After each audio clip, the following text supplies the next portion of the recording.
We can go ahead and kickstart this thing. We've got 30-ish in the room, and a lot of the crew is here. Dan Boyd was the firstest to check in. Scott Summers right behind him. Blah, blah, blah. Testing. This thing is, in fact, on. Dan Boyd and Valerie Ann. Cyberdoc, what of? M. Kolba. Balmy Milwaukee. You know, it's like drizzly here today. I don't know if you can see the grayness shining in through that window, but it's we got a low ceiling, as they say, outside. The ceiling inside's the usual height. The outside ceiling's low. Drizzly day in Cincinnati also, says Dan. Emmett, Michigan. Defin 2007. I know where Emmett is, not far from K-Pac. Cyberdoc, like number 2. Valerie Ann says, hey now, Stephen, the happy shiny people. And of course, it's shiny happy people or happy shiny people, depending on whether or not you're referring to a song or not. You could just be making stuff up. Who knows? Mindbend. Hi, Steve. Dan Boyd, Florida man moved there from Ohio. Does that make you a Florida man or are you an Ohio man? Displaced. It could be. Blah, blah, blah. If I scream fire, do you think everyone will leave the room? Virtually, they might. North Jersey, Valerie Ann says it's drizzling gray. That might be the condition for the entire country. Roger Sliney's checking in. Early morning greetings from the land down under, Australia. I believe that would be tomorrow, correct? You guys are could you please tell us what's going to happen tomorrow? By the way, I just got tickets. I'm going to see Men at Work later on this summer at Pine Knob. They're warming up for somebody. Retired Butcher Boy. Hi, Stephen Gang, checking in from Lincoln, California, Northern California. I know where Lincoln is. I've been there before, believe it or not, years ago.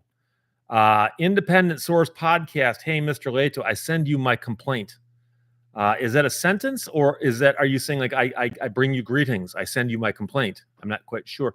Dan Boyd, good day to stay in and internet. Yeah, it would be. It would be. Balmy Appleton, Wisconsin, also just 00T. Or it could be just Zoot. Just Zoot. Mr. Fix at GA High from Georgia. Ames, Iowa. Mine Ben says same here. 80 degrees in Houston. Randy Harris. It's been so long since we've even thought about 80 degrees. Michael Bullington, don't play golf. I'm not a golfer. Never have been. Idris Taylor, hi, y'all. I've been to a driving range a few times and whacked the balls a few times. I've done a couple rounds. I think 3 rounds of golf in my entire life. And I can see the attraction, but just never did it for me. So never got into it. I'm one of those rare non-golfing lawyers.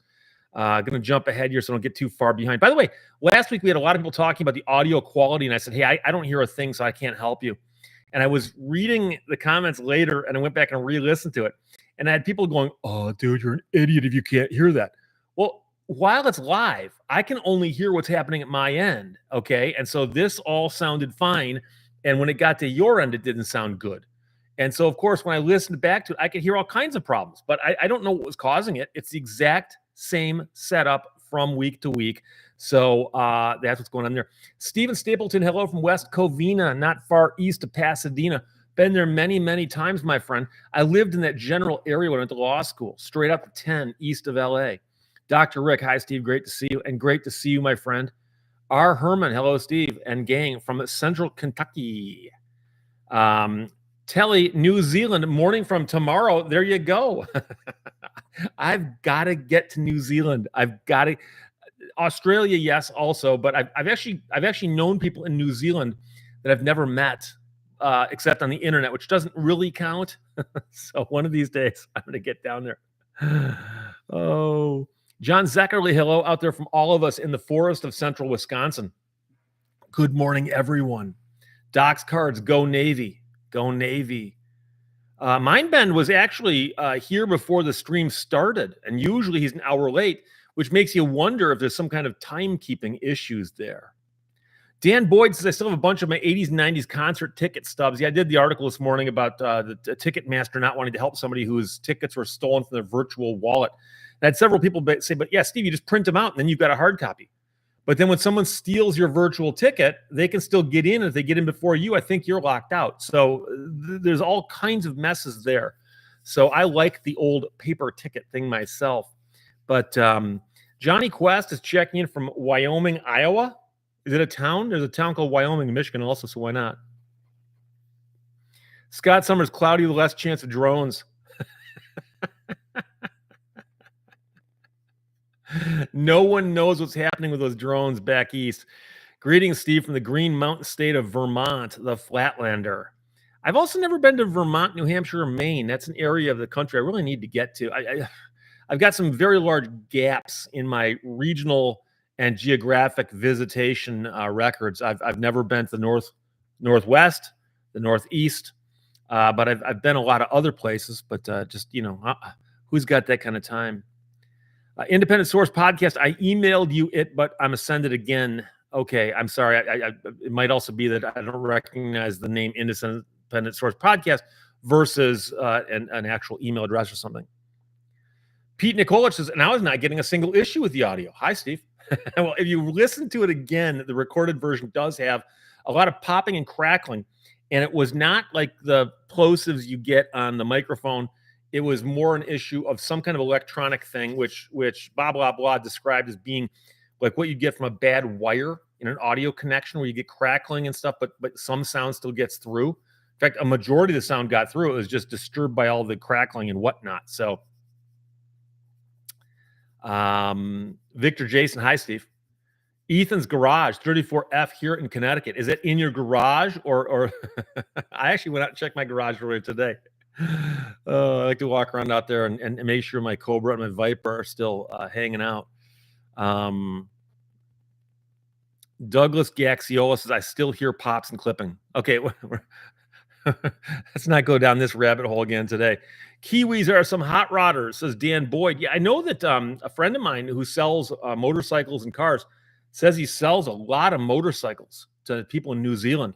He goes, it's disproportionate considering how large the country is compared to other countries. So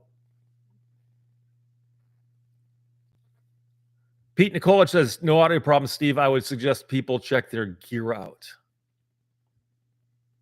Rick D says, hi, Steve. Do you think the healthcare CEO murder suspect was a bad arrest?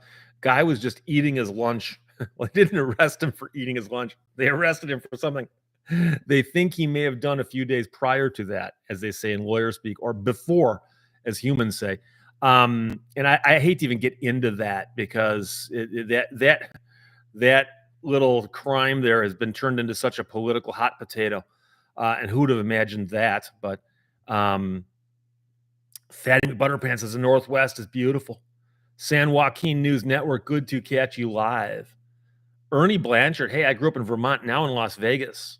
You actually live in Las Vegas? It's kind of funny. Las Vegas is one of those towns when I hear somebody who says they live there. I'm like, people live there? Like, I understand someone's got to live there. But it seems like just such a creation for tourists. And then you go, oh, but who's going to work there? I guess you'd have to live there if you worked there, right?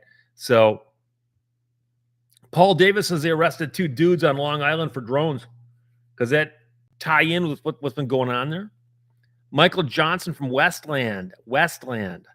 Nice little area. I got friends who live in Westland. Chris Pot, Oregon here. Also too much droning on and on. It's a complaint I often get about my channel. Dude, you just drone on and on. Blah, blah, blah says, you sound great. Now if we could just do something about your looks. It's the old thing about you got a face for radio, right?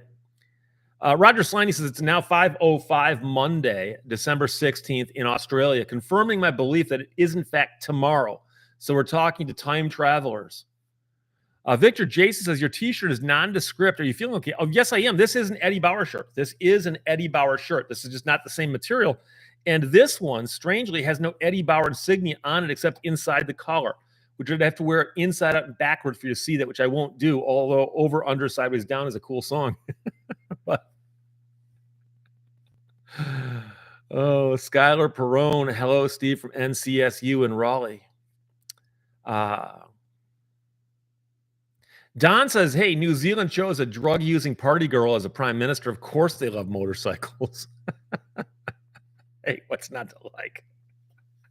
Mark Miller, sup, 52F here in the 303. Elliot Polach is probably in Henderson, not actually in Las Vegas with respect to people living there. But yeah, I know it's a booming area, and obviously there's a lot of money to be made there. So Michael Eline, injury attorney, says Summerlin, Vegas is totally different. Steve, that's where I live. Okay. Locutus, hi from Jersey in the Channel Islands. I'm fascinated by the Channel Islands. I think it's so cool that there's these little islands out there that like their own little world, you know. James Chamelix says, howdy doodly do. 'Tis I, the Skippy guy, coming to you from the hyperspace, sub ether wave band. Tyrell Diggs, it's icy here in Akron. Yeah, we got all kinds of warnings last night on the old Hoot and Holler about what the driving conditions were going to be, because it was like raining and drizzling overnight, but it was around freezing. In fact, right now I'm looking at my current weather temperature, 29F, but it's drizzling. So you can bet that this stuff is hitting the ground and freezing. So right about now, there are probably multi-car pileups all over the place, but it'll be a little bit less today because it's a Sunday. If this was a weekday and people are actually trying to get to work, it would be ugly. Tyrell Diggs, it's icy here in Akron. I am McNathan says hello, and it jumped on me from Sun City Center, Florida. Sun City Center. Spokane, Washington, Busy Bee, 72. DePaul, 31. Good afternoon, Steve. Cloudy and 39 degrees in Staten Island. And I've met Mr. DePaul, 31. Nice guy. Hung out with me at a Tucker event in Pennsylvania. Dan Boyd, I'll tolerate a little drone from my exhaust. Yes. If you get the right tone off your exhaust pipes, you don't mind if they're a bit loud. Mr. Fix-It, do you ever watch Vice Grip Garage? Yes. Ever met any of them? No. I haven't met a lot of people off shows like that. And you know, it's weird because what I do is so tangential to what they do. I do occasionally talk about car law and traffic law and things of that nature, but I'm not considered a car channel. Although, quite frankly, I think I am still listed as a car channel on YouTube.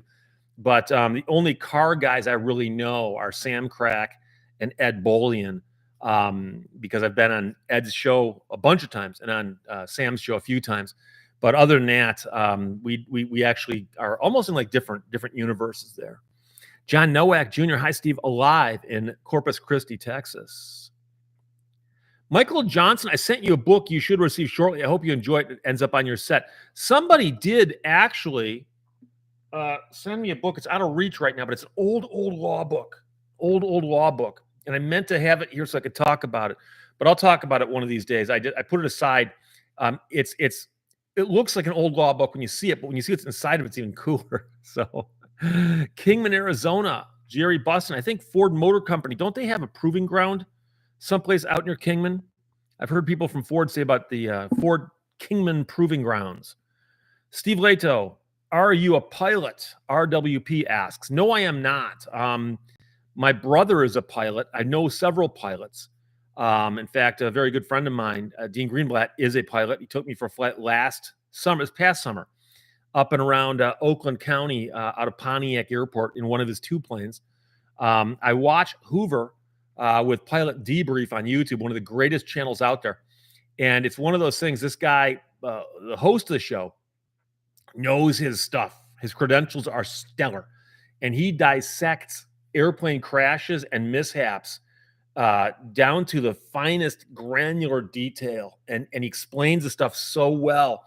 Even if you have no interest in airplanes or airplane crashes and you never plan to fly in your entire life, you'd still be entertained to watch Pilot Debrief with Hoover. It's an unbelievable program. It really is.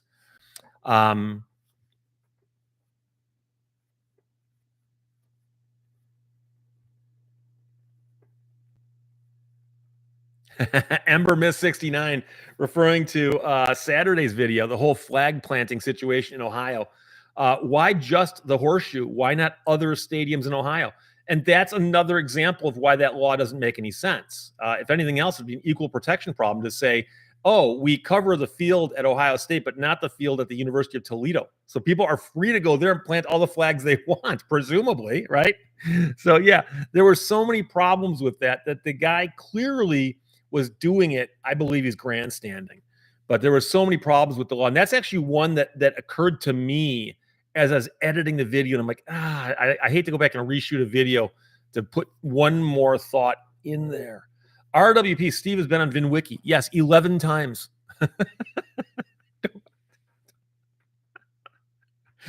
I'm not exaggerating. And by the way, I'm going back to see Vin Wiki shortly, and I'll shoot some more videos. I've got a list of stories I want to talk to him about. And it was 2019, I think, that I went down and shot videos. And then it was 2020 that he ran them. And he ran, I believe, 11 videos I shot with him. So one of my videos, I believe, was his best performing video of that year. It wasn't number one. It was in the top one or two, where I was talking, I believe, about the Chrysler Turbine car. But Jerry Brown says, don't forget Jay Leno. Yeah, I know Jay also, but Jay's in a whole class by himself.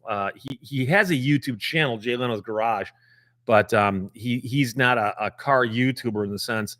He's actually just a well-known television host. And by the way, he was recently on the podcast that Spike Ferriston runs called Spike's Car Radio. I could be wrong about that.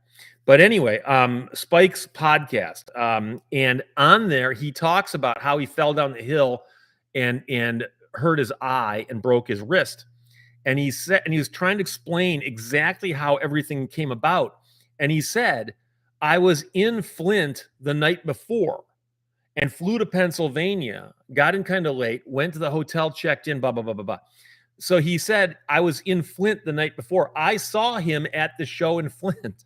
So I saw him the night before he fell down the hill and broke his wrist and bruised his face. And what's funny is they were joking with him about how many other accidents he's been in. And there have been quite a few, but it's just, so, hey, I'm more accident prone now as I get older also. And I find myself doing stupid stuff that wouldn't have hurt me when I was younger. And now it does. Diana SFNG. Good afternoon, Steve, and everyone else. Mr. Fixes says, I enjoy your Facebook posts of the animals. You should have a motion camera that goes on live on YouTube. That would be cool. I haven't had many animals lately, although, you know, it's kind of funny. I tend to see so many animals so often that I don't think about it. But like yesterday out in my backyard, hang on. How do we do this? Oh boy, it's not going to work, is it? It's because the photograph is largely white, but yeah, it's not going to work. Sorry. There's 5 deer in this picture. Wait, let's see if I try another photograph and see if it comes out. Hang on a second. Hang on. So like if I hold that up, will that come out? Not really, no. Okay, it's just it's a bad exposure situation going on in here. Sorry about that.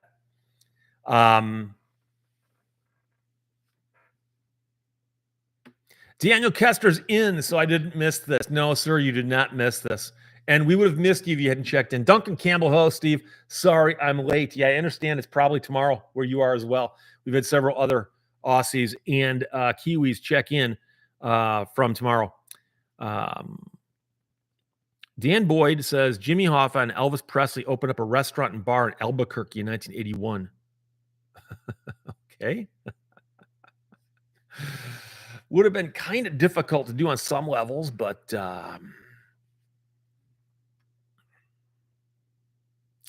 Kazui Strisha says, I thought I saw deer in the picture. Yeah, the problem is the picture is overwhelmingly white because there's snow on the ground. And when I'm holding it this way, there's backlight coming in this way, and the camera Mustang MG05 says the deer population in Michigan is getting out of control. I've had 11 in my backyard at one time in the past month. 11, I counted. 11.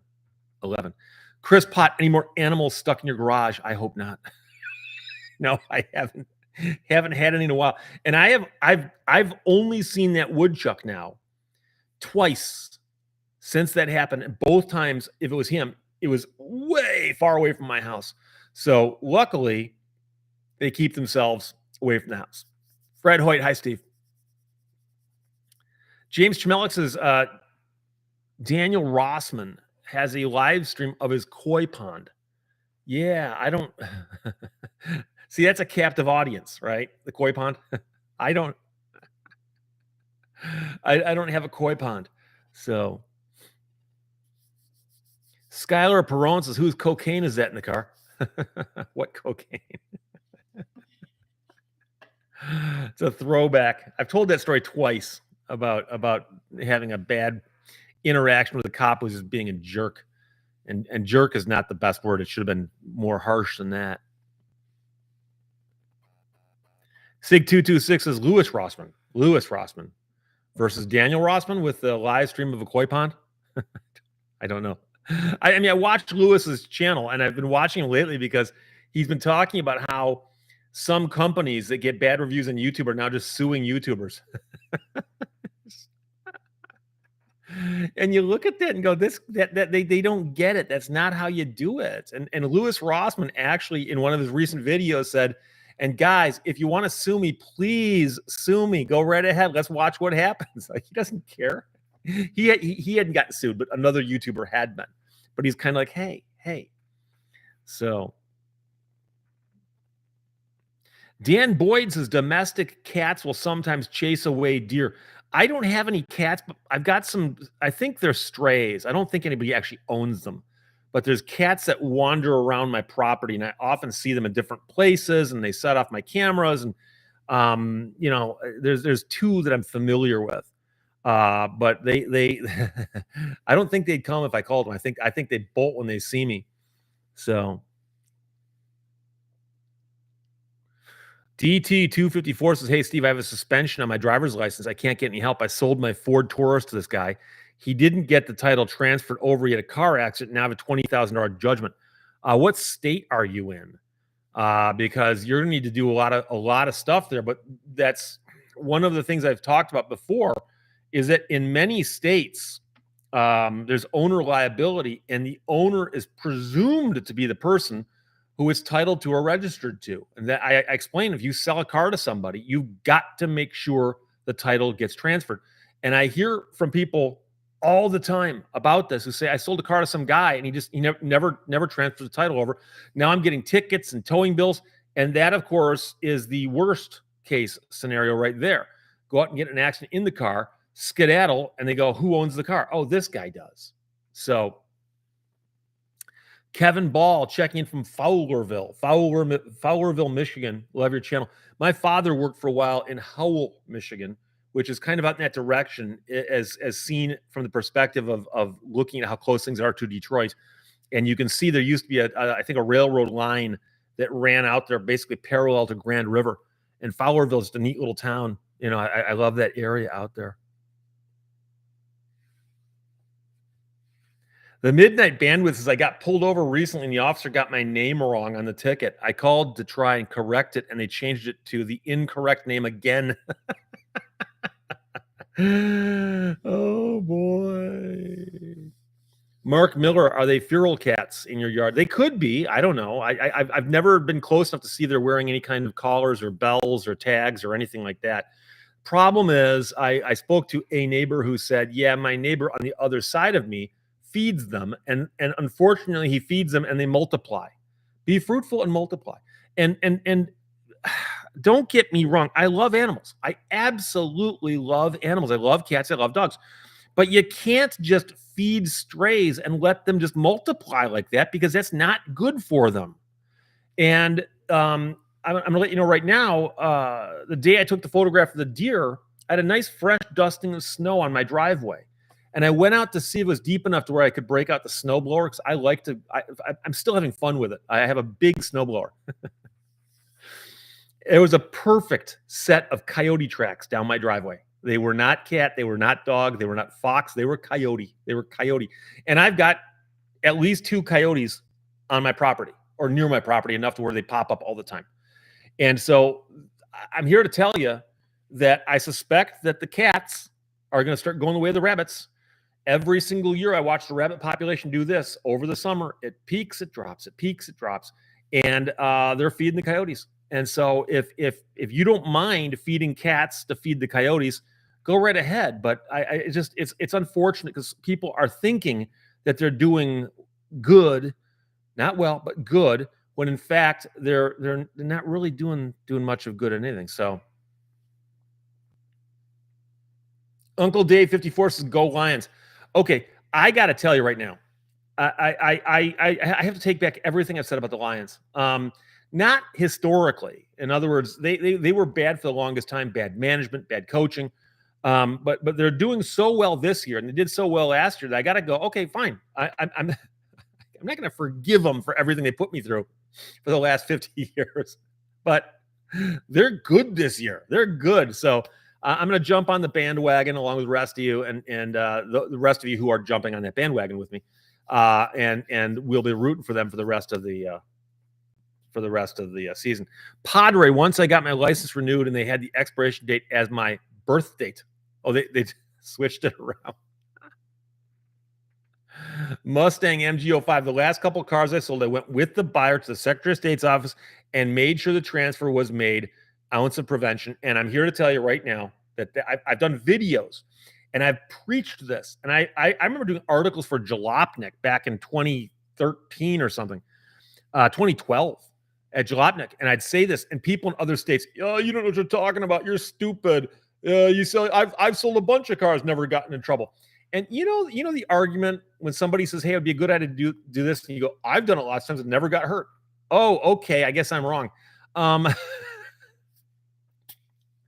For the trouble of going to Secretary of State's office, the DMV, to make sure it gets taken care of, it's worth it. Instead of the chance that 3 years from now you get a letter from another state that says your car was involved in a fatal hit and run, but the car didn't leave the scene, but the driver did, and we're coming to get you. You don't want that happening. So CyberDocs is Wild E Coyote is chasing the Acme snowblower. My concern is that while E Coyote would get an Acme snowblower and try to chase a coyote, the feral cat with it maybe, and then of course he'd probably take out my garage or something. Dan Boyd says have the buyer sign the title and notarize. That's not a bad idea, except of course, what if he loses the title or somehow does something like that? Because I've heard of people who just simply bought a car and just started driving it. No insurance, no registration, no nothing. So,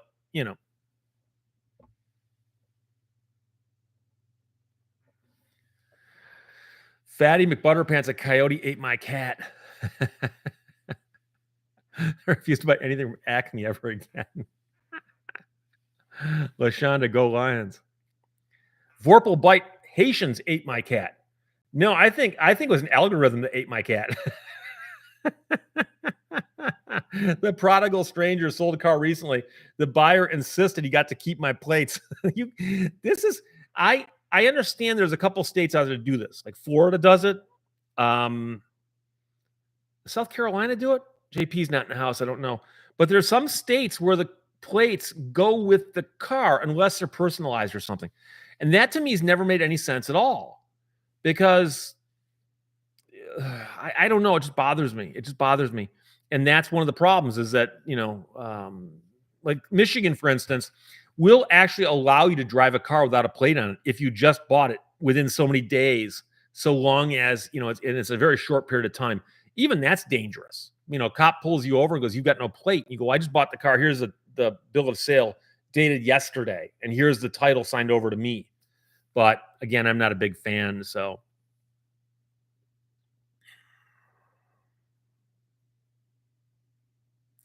Vorpal Right does say the algorithm ate my cat. So I'm assuming you agree with me now. Mark Smith says California. California is the one that I know for a fact that the plates stay with the cars. And once in a while, you'll see some really old car on the road with a really old plate. But nowadays, like Michigan allows you to, if you can find an old plate, for instance, from the year of your car, like you've got a 72 Camaro. If you find a 1972 license plate and those numbers aren't being used, you can ask them to register that for you to your car, and they'll do that. And I know people have done that with classic plates on classic cars. So Piper Johnson's in Florida, the plates do not go with the car. Aaron Freeman says Schrodinger may have eaten my cat. I think he has and he has not simultaneously, right? And Daniel Kester agrees that California plates stay with the car. Again, I just don't get that. Doc the Butcher checking from Canton, Michigan. Neat little area down there as well. Sofa Lofa says, and I've heard this before, that Steve Jobs didn't like having plates on his cars, so he used to buy a new car every 6 months. I always wondered about that because instead of having a plate, he had like a paper tag, isn't it? Like, wouldn't a paper tag be uglier? I don't know.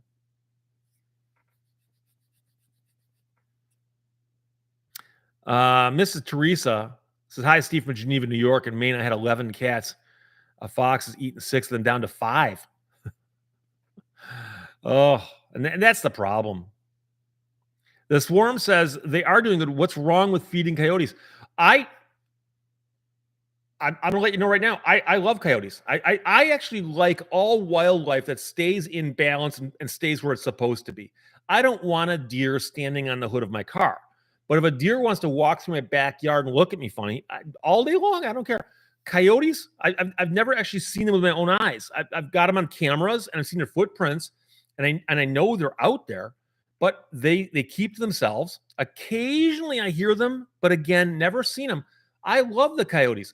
But I'm just simply saying that I guarantee you, if you went and found the person who's feeding the cats and said, "Why do you feed the cats?" They'd go, "I like cats." You go, "Do you understand that when the cat has kittens and the kittens get out there and they disappear, they're being eaten by coyotes? You understand that?" They'd be like, "What?" I'm just betting that's how they'd react, but we'll see.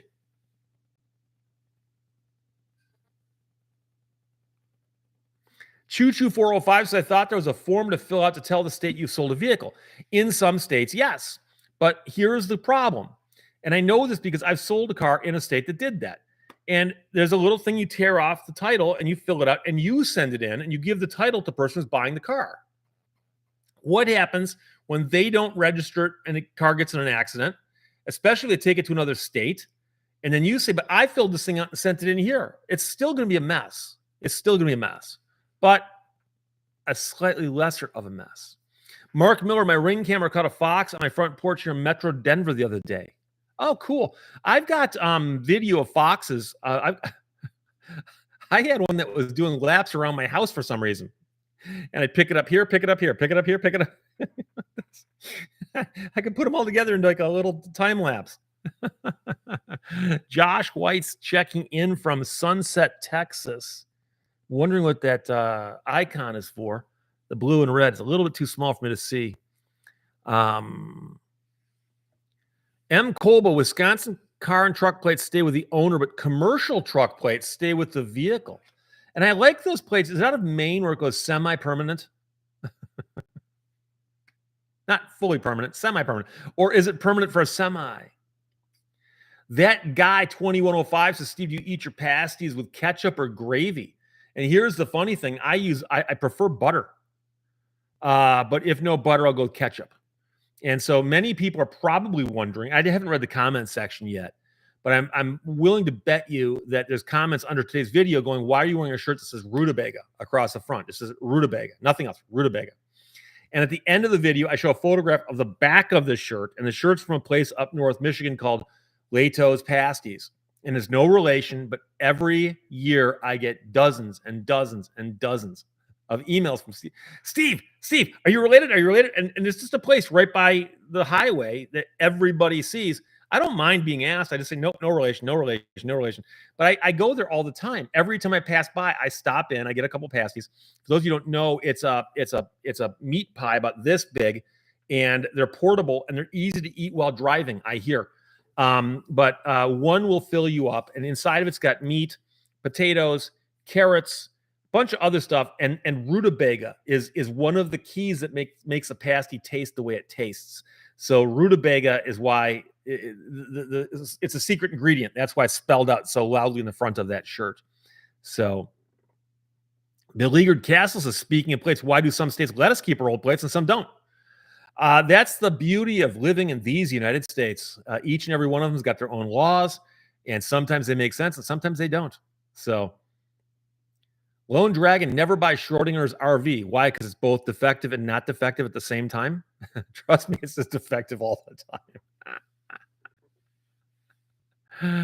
Chris W, have never tried butter on a pasty. Try it one time.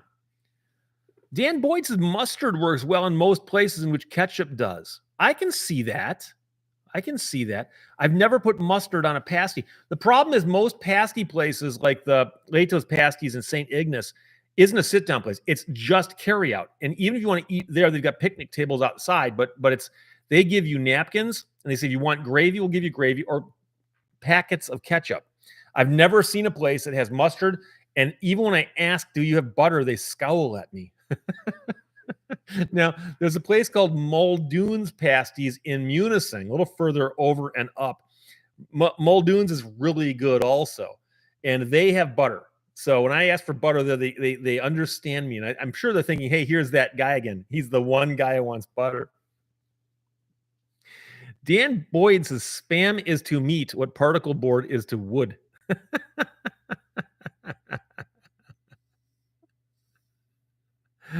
Daniel Kester says, I've run into coyotes on my way home from school several times. They won't approach unless surprised and feel threatened. Oh, coyotes and foxes are extremely skittish when they're living near the edges of civilization. Now, don't get me wrong. You'll hear stories about foxes and coyotes coming into the suburbs to look for cats and dogs and stuff. But if they've got a lot of areas to hide in and stuff, they'll just lay low until nighttime and then sneak out. So Rich Bosch says, is a pasty a portable handheld shepherd's pie? I don't know what a shepherd's pie is. I don't think I've ever had one. So I don't know. So, yeah, David Peterson says spam is pork, shoulder, and ham. And of course, there's a bunch of stories about that. They also said that it was short for spiced ham. And somebody else said it was special army meat. Or Glenn Combs, something posing as meat. Vorpal bite. Now, butter versus margarine. Now, I'm a butter aficionado. Although I don't slather on everything. So, Lone Dragon says treat is discount spam. Did we really need discount spam? Liberty First says hello, and to you, my friend. The Midnight Bandwidth. Have you ever driven M22? Are we talking about the tunnel of trees up there north of Petoskey? Yeah, I shot a video doing that in my Viper a couple years ago. Put it up on my channel. Nobody saw it. It's funny because people ask me to put up these driving videos, which I do from time to time, and I put them up and nobody watches them. But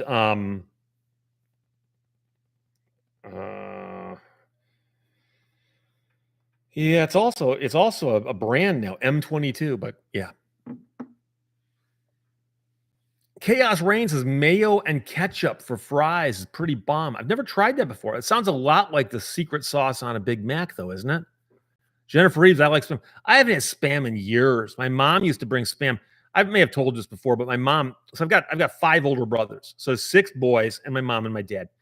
And on a couple occasions, my mom wanted to go up north to visit with her parents when my dad had some reason he couldn't get away. And I'm thinking on some later reflection that perhaps he didn't think this sounded as much fun as my mom thought it would be. But she would bring us camping. We would camp near my grandmother's house at a place called Twin Lakes in the UP. So there'd be this huge circus tent with 7 people in it, my mom and her 6 boys. And she would bring a Coleman stove and food to cook, and she would bring spam. And so it's kind of funny because I look back on those trips now fondly. Some of the greatest moments of my childhood were camping at Twin Lakes with my brothers, my mom. But I also think of spam. That brings back that memory. I picture my mom setting up the Coleman stove and slapping the spam on the stove. So, Kazooie Trisha says a shepherd's pie is mince and mashed potatoes across the top and baked in the oven. It's probably similar. The pasty comes from Cornwall. It's Cornish. A lot of people think they're Finnish because a lot of Finns eat pasties. That's simply because there's so many Finns in the UP. But the Cornish miners brought it over into the copper country. So there you go. Devin Bounce, I watched those videos. Padre says the misspellings here are most amusing. And by the way, and I'm just throwing this out there because I know for a fact that there's several people in the chat right now who are visually impaired. And so some of them are using voice to text, and some of them might be typing, but typing badly. So I don't call out misspellings. I used to when I was younger. I was real big on spelling because I was a spelling bee champion a couple times. But these days, people are hammering away at a keyboard. They're trying to get a thought across. I'm not going to sit here and go crazy about that. Pete Nikolich says olive oil is not canola oil. Is it 10W40? What is it? What is it? Dan Boyd says during the blizzard of 78, we had mashed potato burgers one night for dinner. You know, if you're not literally starving, but you're just hungry and you know it's going to end in a day or two, you can get away with stuff like that. But the blizzard of 78 was amazing in the Midwest. In Michigan, where I was, we got 18 inches of snow in like 12 hours. it broke things. It broke the world. Hey, John 2000 says, Merry Christmas, Steve. Keep up the great work. Well, I appreciate that, my friend. And Merry Christmas to you as well. And by the way, happy holidays to anybody else out there. And of course, if you are simply just, worshiping the cult, the unconquered sun, good day to you. But I was talking to somebody not so long ago about holidays and whatnot. And some people were discussing whether or not holidays, like how meaningful are they and how real are they? And what about these myths that have sprung up around holidays? What if they're not true? And where does the Christmas tree even come from? And I said, something, back it off a little bit, dial it down just a little bit, and just remind yourself that once a year, we try to feel good about life, about each other, and we wish each other things such as Merry Christmas, Happy Holidays, whatever it might be. And if your heart's in the right place, that's all I ask for. And there you go. So, Yoikes Patrick says, so Steve used to be a bully for us where English is a second language. No, it wasn't so much I corrected others, but I was a fiend about spelling. And I've also written books, and I know that when I write something and turn it into an editor, they go over it and they find all the mistakes. So I have to be hyper careful when I'm writing stuff. And unfortunately, it spills back into my work. There's nothing worse than filing a brief with the court where you're hammering on some point and you misspell something. How did it get past spell check? M. Colba and Wade Pittenger, both happy Festivus to the rest of us. Chaos Rain says my spelling has gotten worse over the years. And that's actually part of the problem, is that we now know that if you get close, spell check will fix it. And there was a time when you had to memorize this stuff before. So I will admit that there's some things that I don't bother remembering because I was like, wait, I can look it up if I have to. Randall Munson, peace on earth, goodwill towards men. Mark Miller, mentally, I correct your spelling. Oh, of course. Oh, and by the way, for those who haven't figured this out, I will occasionally say something in a video and leave it, knowing it's going to bother somebody. But I don't, at this point, there are some things that I'll say. I'm trying to think of an example where someone's going to jump in and correct me, and it's like, something. I'm just doing that so that the algorithm picks up the fact that you responded.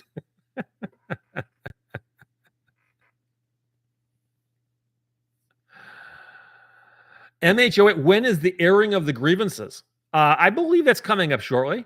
We'll gather around the aluminum pole, which has a good strength to weight ratio. Kurt's Corner, does anyone remember the maple syrup taste test? Dude.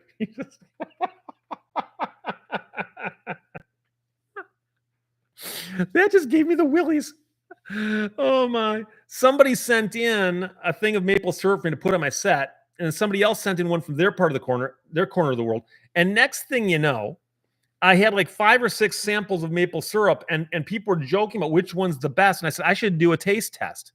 Somebody said, yes, you should. So I then broke out a bunch of little tasting cups, and I filled them with the maple syrup, and I just chugged them.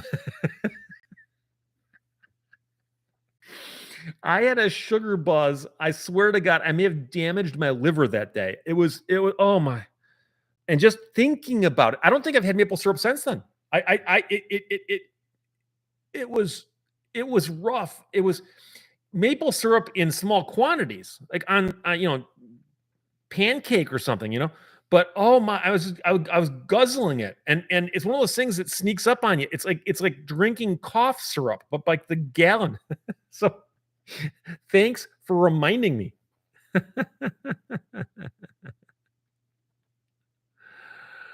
Oh boy. Daniel Kester reminds us that there is, in fact, the Church of the Flying Spaghetti Monster, or the religion of the Flying Spaghetti Monster. I seem to recall somebody sent me a shirt I wore it on camera a couple times, then it got retired. But Choo Choo 405 says, I read and spell typo swell.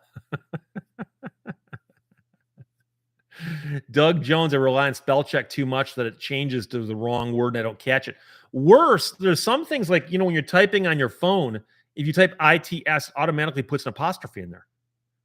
And it's like, what if I didn't want to put the apostrophe there? And they just assume you want to put it there. Of course, why wouldn't you want it there? Liberty First says you can get the correct answer to a question by posting it incorrectly and watch for the replies to come in. Until you realize that everybody argues with that on all sides. And some of the things I've seen people post on the internet, you're like, they're so far off over here. They're not even close to the original question.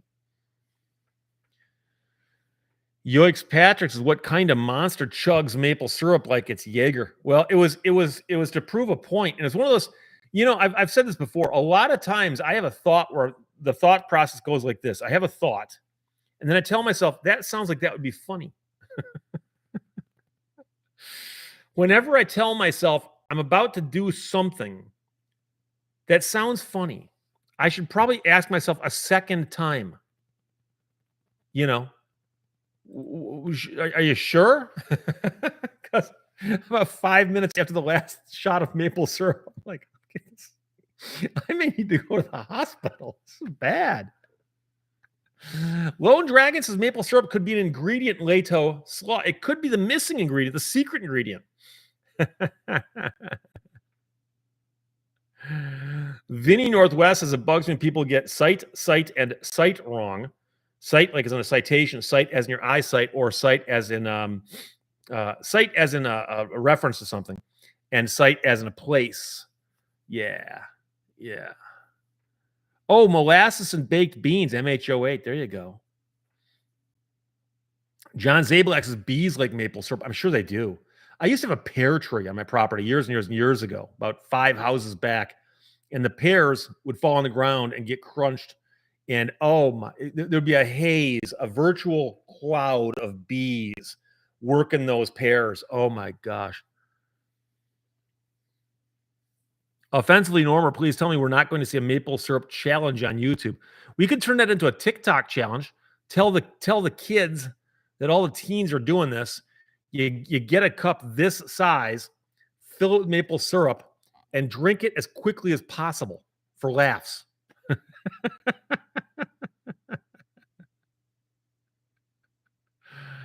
Oh, Padre says, what about accept and accept? And it's like effect and effect, like a special effect versus how does it affect you? That kind of thing.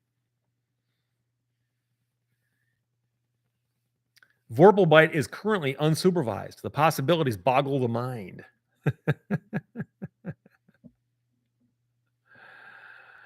Oh, the prodigal stranger. Don't even get me started on there, and there. I may have thrown an extra there. But yeah, many people don't understand that.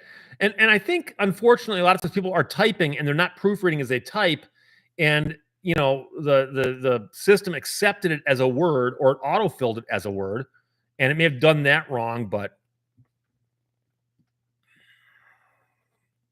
JP's got 4 pear trees, 2 peach trees, and 3 apple trees. Like, do you spray them and clean them and make sure that all that fruit is edible, or are they ornamental? Like, I had a pear tree in a yard years ago that didn't produce pears. It was really, really bright flowers every spring, but it never produced any pears, but they called it a pear tree. Oh, Fred Hoyt, 2 and 2 aren't interchangeable. That is another one.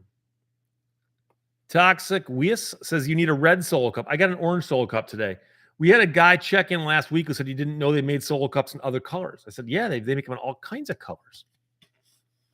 So Matt at War says we have too many words that sound the same that are spelled differently. And words like turban, which can be pronounced different ways.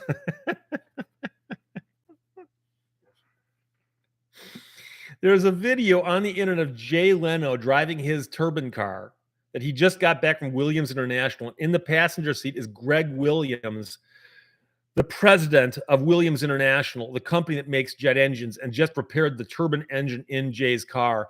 They're discussing the turbine engine, and I saw somebody comment underneath the video, and they go, a turbine is something you put on your head. You guys meant to say turbine. And they're telling this to the guy whose company makes engines for a living that are on aircraft. I think he knows how to pronounce them. So Rick Bosch says turbine and turbine. Yep, there you go. But the funny part is that I-N-E can be pronounced both ways. A-N presumably would be mispronounced if you call that a turbine. So you don't put a turbine on your head, you put a turbine on your head. But you can drive a turbine or drive a turbine. Take your pick. That's the theory, at least.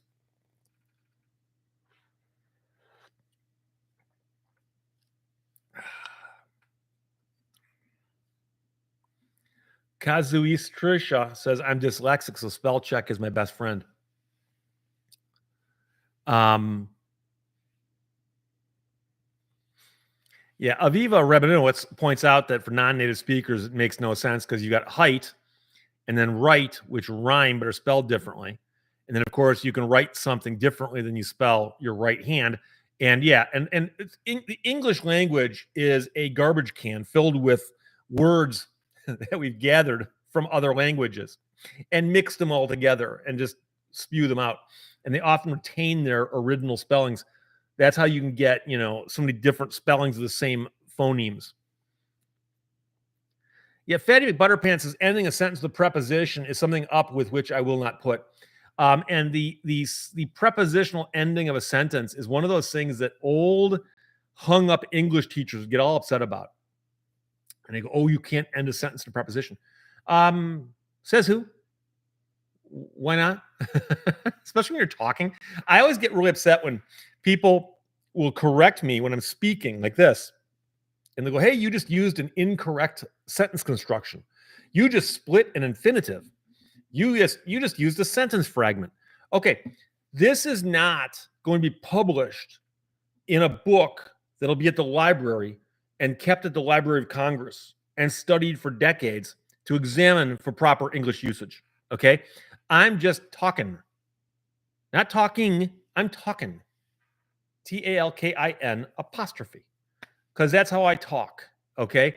And so one of the most I find annoying things is when people watch videos of people talking and try to correct their English.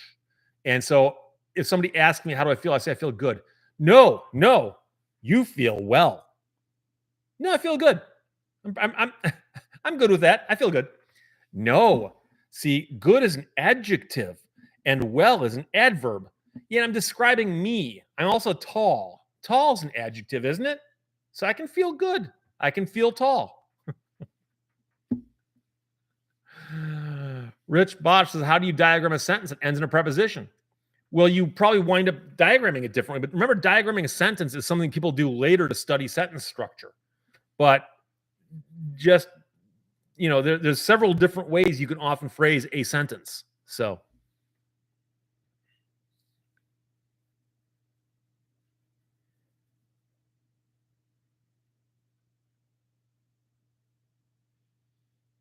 Believe in yourself, talking about my generation.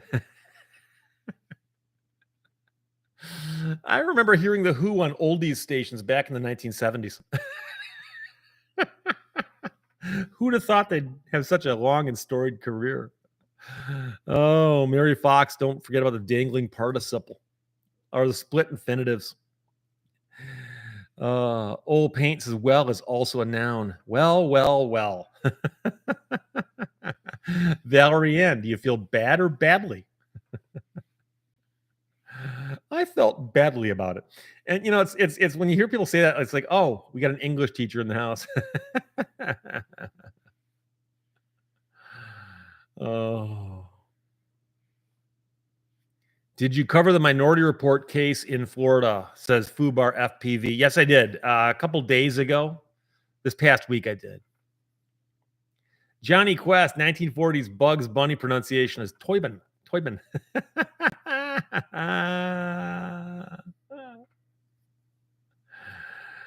Oh, boy.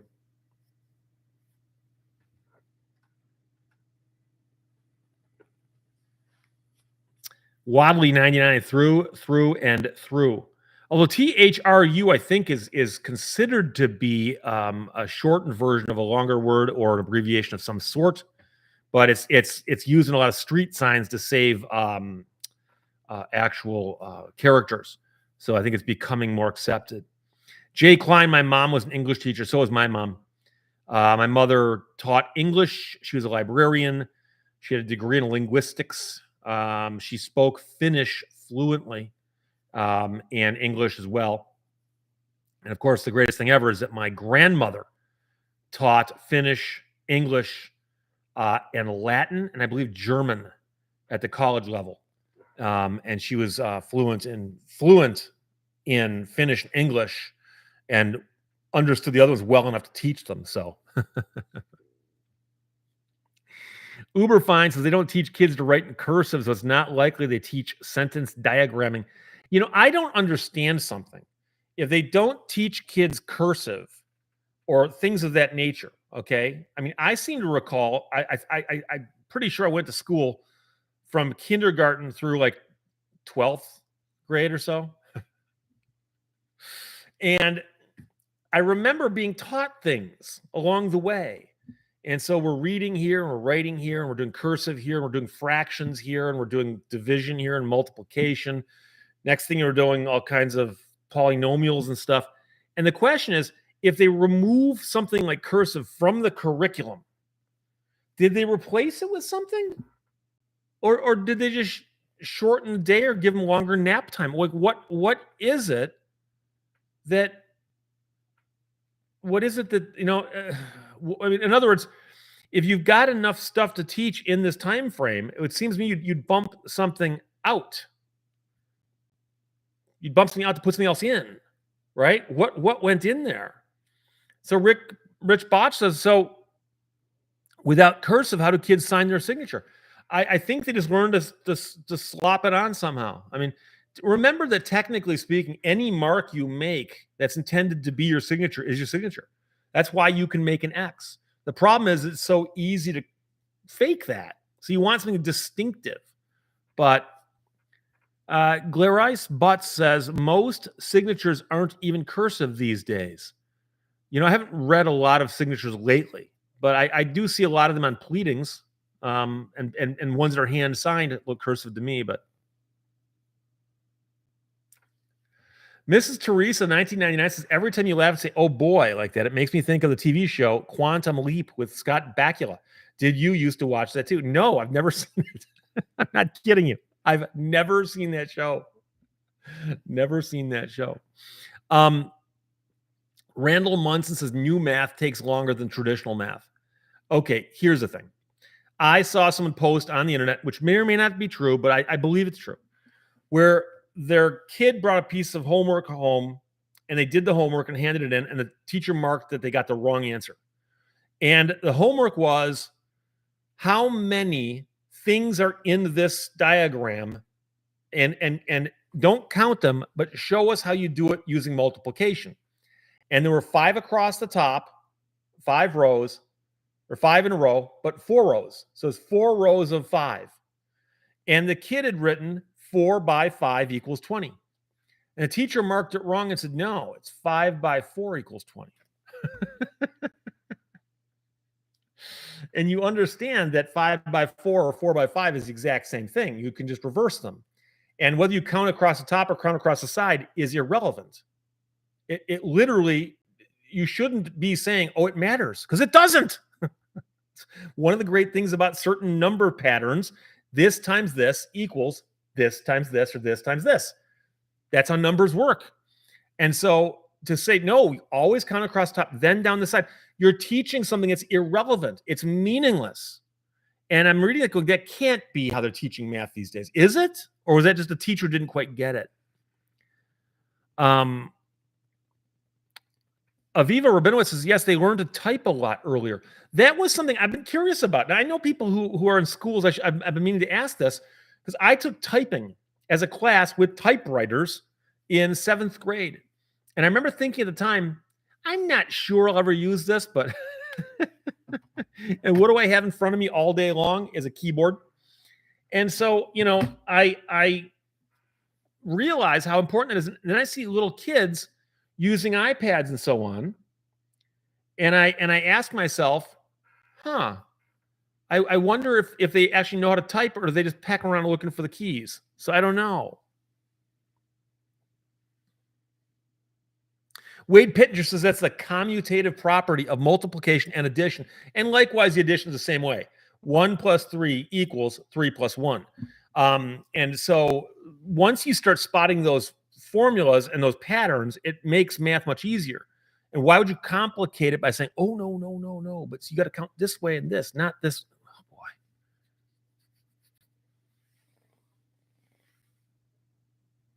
Codemeister Beats is in school. I had a teacher give me some of the soundest advice for me personally, give them the answer they want.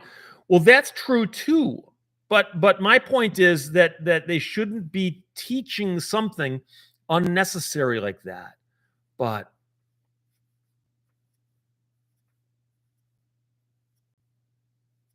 Josh Holman, people don't write as much by hand these days. And so here's the thing.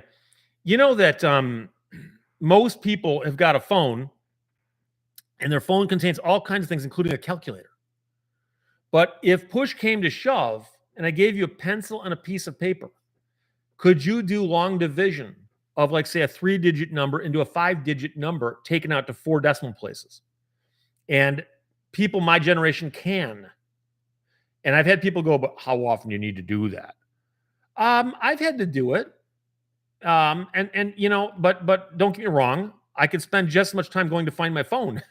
But I still think that there's some value in knowing how to do that. There's got to be.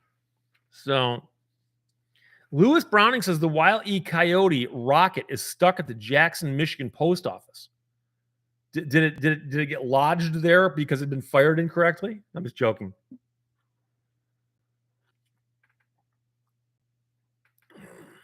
Elliot Polach says, wait until people learn how to pronounce Louisville right. Yo, Louisville Slugger. Josh Homan and in Des Moines, Iowa, the S is silent. I saw somebody on a police video the other day. They pulled somebody over, and the guy looked at the license. He goes, do you have a license in Illinois?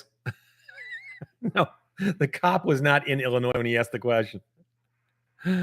Oh, Jacob Christ says, I can do long division in my head.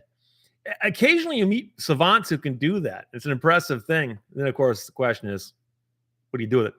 Frank Ney says it's called keyboarding in current schools. What age do they start teaching keyboarding? Vorpalbite says, do you often have a blackboard when you want to do long division? No, but you can do it on paper. Jay Klein says you can do it on paper.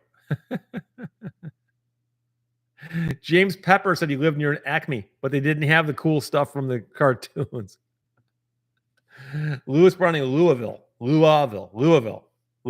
it a schwa? Louisville?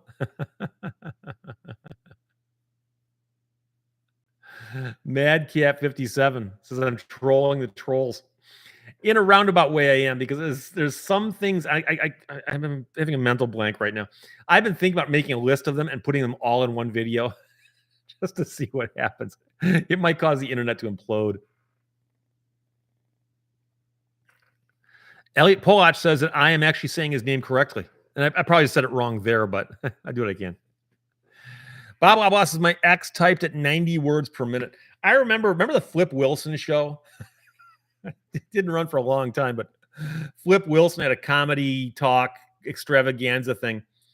And I remember one night, I'm pretty sure it was in the Flip Wilson show, he brought up the guy who's the world's record fastest typist alive. He could type faster than anybody. And they give him a typewriter and a blank piece of paper, and they gave him a sentence. I forgot what the numbers were, but they're outrageous. So Frank Nace's grade school. Okay, but grade school, that could be first grade. It could be fifth grade, right? Or fourth grade. I didn't go to middle school. We had junior high at that time. So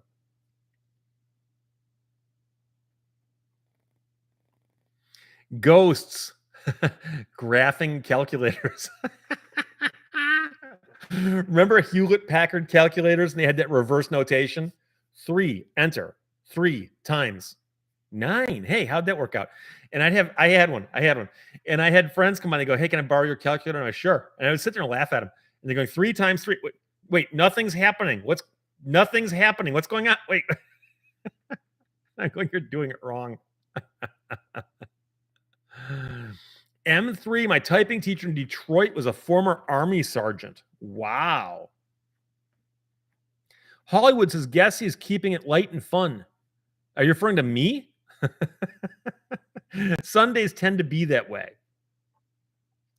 Choo Choo 405, they made me memorize the multiplication tables to 12. It makes sense. I mean, up beyond that, it can get tricky. Valerie Ann went to the Catherine Gibbs School where typing 100 words per minute would only get you a C.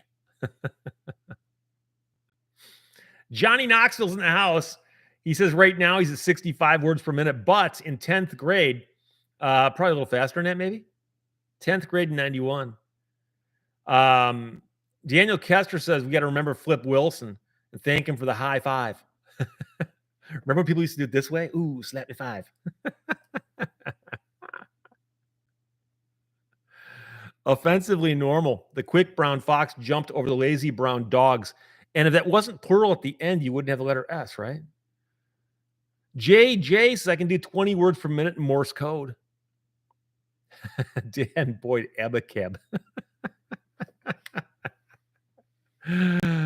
Oh, Phil Collins was not real big on words. He's more into the music.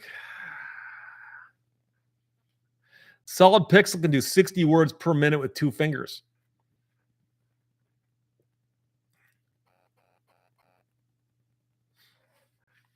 Mrs. Teresa says in 1980, when I was in 9th grade, switched halfway through the year to another school, and they wouldn't let me finish taking typing one because they did not offer it to freshmen. Well, and the weird part was that in my school, we had manual typewriters. And then the teacher one day brought in an electric typewriter. And if you used that for one day, then you went back to manual, and you're not hammering the keys the way. Oh, so my parents had an electric IBM typewriter, and I couldn't practice at home because I was using a manual at school. So talk about paperweights, big old manual typewriters, click, click, click, click, click, So Stephen Cook, good morning from the miserable. It was a miserable day at the Jersey Shore.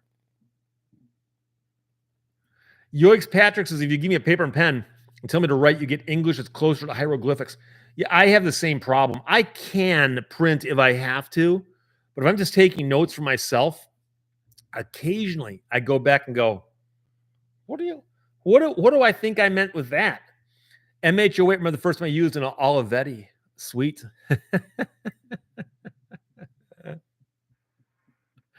Jim Naden, we weren't allowed to bring a slide rule to math class. Yeah, we cheat with a slide rule. Nowadays, if you get kids to cheat with a slide rule, it'll be an accomplishment. Padre, anyone remember Richard Nixon appearing on Laughing? Sock it to me. Yeah, of course. Ghost, why is it called typing? Interesting. I do not know. I do know one of the earlier patents for a typewriter was by a guy named William Burt, who was an inventor from Michigan. But I just don't know which version of it his was. So, Michael M., the real question, do you remember Geraldine at the Flip Wilson show? Yeah. She looks like she may have been related to Flip on some level. Fred Hoyt had to learn touch typing. Whenever I hear the phrase touch typing, I remember Bob Newhart. And I believe it was was it Jerry, the dentist, who wanted to hire a friend of his whose name was Tippy, and she was a touch typist. And he kept saying, Tippy's a touch typist.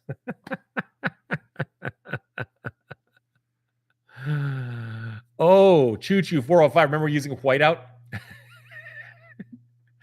My typing teacher in 7th grade claims that she'd worked as a secretary at a place where they had somebody who was really, really sloppy.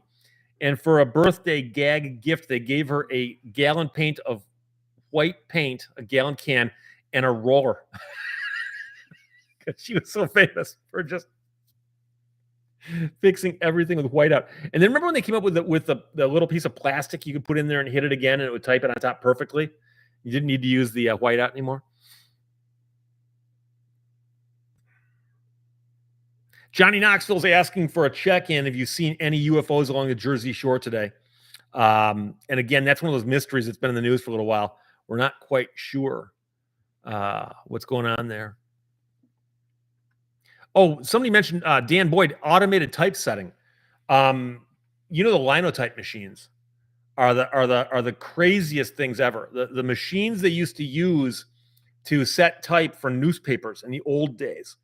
And when I first had someone describe them to me, I thought they were pulling my leg, because they've got these machines where there's a guy typing. As he types, it's pulling letters from these stacks where these letters are, and it's putting the letters onto a thing that will then be pressed to get. And it's the most Rube Goldberg thing you've ever seen. But of course, it's long before they could do,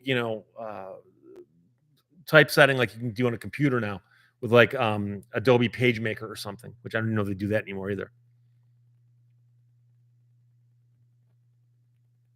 Mark Miller says that he couldn't, a professor couldn't read his handwriting in college, so he had to do an oral exam.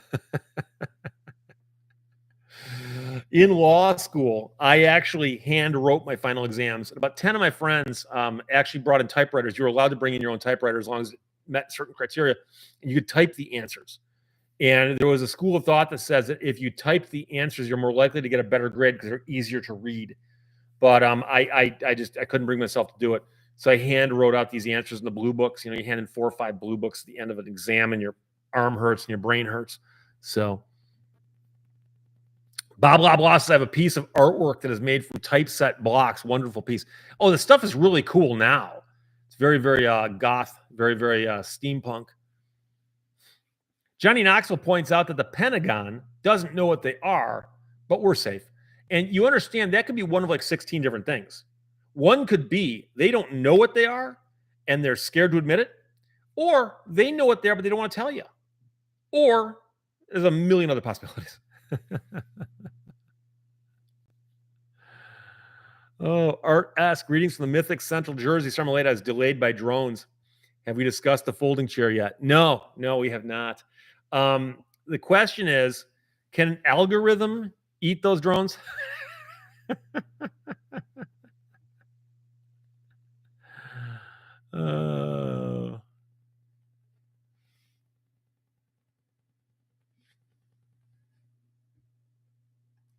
Sometimes I listen to myself ask, did Mike Nesmith of the Monkees' mother invent whiteout? Yes, I believe that is true.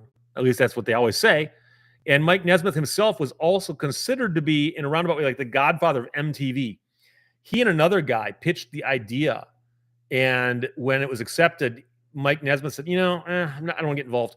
And so MTV can also be attributed to one member of the Nesmith family. Leo the Nomad says there was an arrest in the drone case this morning. Does it answer all our questions? Oh, boy. MHOA took an English class where we had to write our essays in cursive on unruled paper. A teacher who does that's asking for trouble, because I tend to write really large because it's easier for me. And so if you said, no, it's got to fit in this line, it forces me to write a little slower, a little more clearly. Good Citizen points out paper never refused ink. And that's one of the things I like to tell people. Unfortunately, it's lost now because of the number of things that are on the internet that aren't on paper. But people think, well, if it's on the internet, it must be true. I saw it on YouTube. Oh, boy. Old Paint 71 says Hamilton Wood Type Museum in Two Rivers, Wisconsin is worth the visit. There's also an ice cream parlor nearby that claims to be the inventor of the sundae. of the sundae. Um, really, how do you invent the sundae? I mean, just dump some stuff on ice cream. Doesn't everybody do that? But Two Rivers, Wisconsin. Well, we've got Three Rivers, Michigan. So until somebody comes with Four Rivers or something, we're stuck there. Ghosts was white out, simply wall paint in tiny bottles. In a roundabout way, it was. So you could take a gallon of paint you buy for $20 a gallon and put it in bottles this big you sell for $2 a piece, and you just your money grows exponentially. Of course, making those little bottles is the hard part. Oh, Mark Miller, there you go. Now I have the original MTV opening tune in my head. Ladies and gentlemen, rock and roll. Who invented paper clips? I believe paper clips were patented back in the 1700s. The old wound up ones. Oh my God, Wade Pittenger. Anyone ever use a fountain pen? I never used one. I remember there was a running joke in Peanuts a long time ago where Charlie Brown was always trying to get the fountain pen to work. But other than that, fountain pens have not really been a thing probably for half a century. There was a joke on Seinfeld where Elaine was using a fountain pen in Mr. Pitt's office, and then she dropped it in her purse and got ink all over her hands.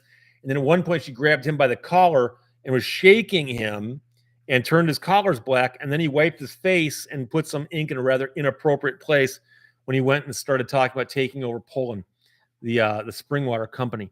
But if you haven't seen it, it wouldn't be as funny as if you had. So Bob Blah Blah says, I like the whiteout tape that looks like thick dental floss. Oh, Ember Miss 69, I've been through Three Rivers before. There's also a Three Oaks, Michigan. We love things that were in threes. Good citizen, I have 3 fountain pens and I use them occasionally. I actually know a guy who started a company selling fountain pens on the internet. I just don't know how well it went, but he was so enamored with me, collected them, and and I mean they're cool devices, and I think if you're really into calligraphy and so on, you can get a really cool look with them. But I guess Waterman says Sofa Lofa and Glenn Combs. Fred Hoyt says the new ones have cartridges. And DePaul reminds us the mother of Mike Nesmith did, in fact, invent whiteout. Frank Nace says my optometrist used a fountain pen.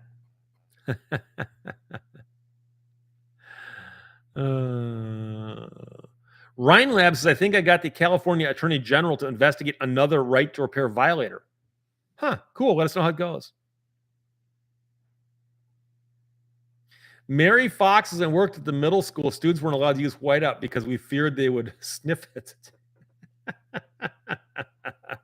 Yeah, I'm not sure about its chemical composition, but it does sound like that's something, because obviously, there's like oil-based paints and there's water-based paints, and how long is it going to sit in that bottle and still have to be, not dried?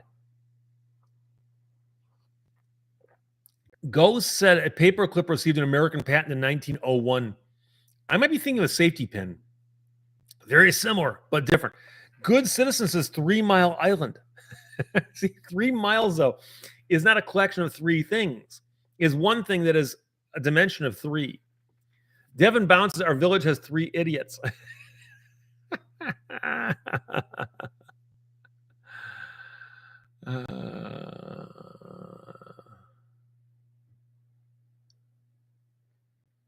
Ram 50 V8. Hi, Steve. Late but present and sunny, warm Harrison, Arkansas.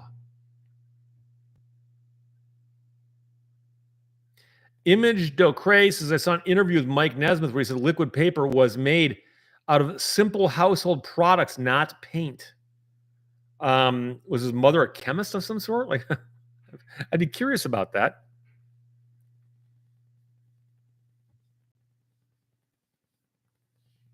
Mark Miller says the orange Solo Cup today and the blue last week could be an indication I'm rooting for the Broncos. You can always read into it somehow. It's a secret message. Drewski just joined in. What did I miss? Virtually nothing. In fact, we've only had a quantum of information here today. Midnight bandwidth. I've got 3 brain cells left. L. Grant Nelson, I remember using a fountain pen that had a lever to fill it. And that's the thing I remember Charlie Brown playing with, trying to get the lever to work. And then, of course, you go way back, like Grandpa Simpson way back. You'll remember there's a time when the girl in front of you, if she had a ponytail or pigtails, you could dip her hair into the inkwell on your desk. And then, of course, she'd hate you forever. But it was a possibility.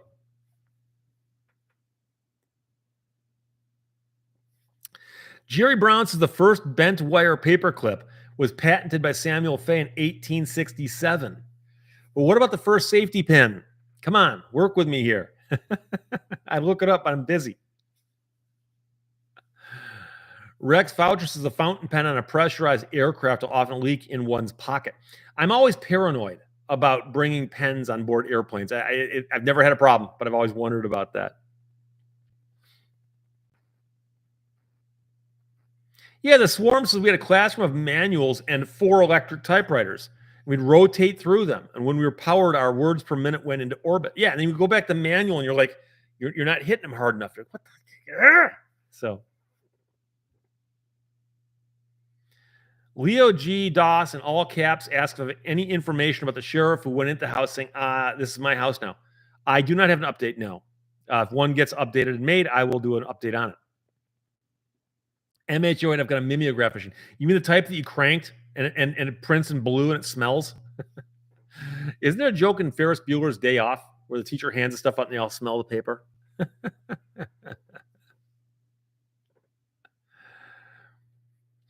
The Fisher Space Pen, Randall Munson.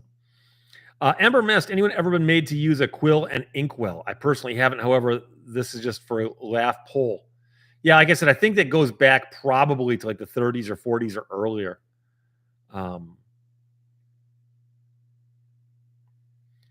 182Q KFTW is less pressure in an aircraft at altitude than on the ground. But the question is they pressurize it and the pressurization goes back and forth? That's the question. It's stuff just the pressure changing.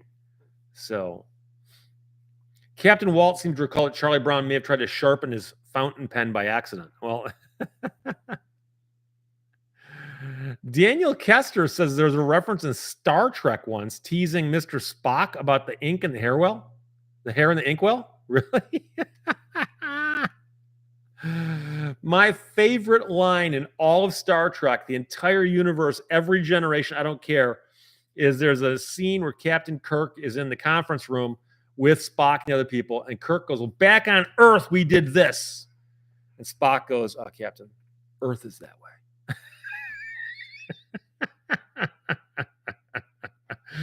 Fatty McButterpants says the paper smelling was fast times at Ridgemont High. Yes, thank you, Mr. Hand. A ditto machine. John Zablak. James Pepper, I use pens with inkwells.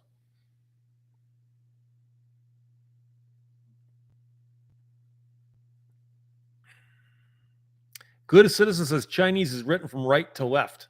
I think that's true of several languages. Isn't Hebrew also written right to left? I could be wrong.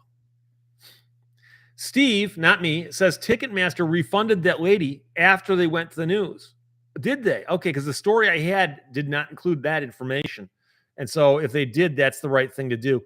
And again, I covered it in the video, but I'm not crazy about them electronic tickets. Lone Dragon, are you out of your Vulcan mind? I'm a doctor, not a mechanic.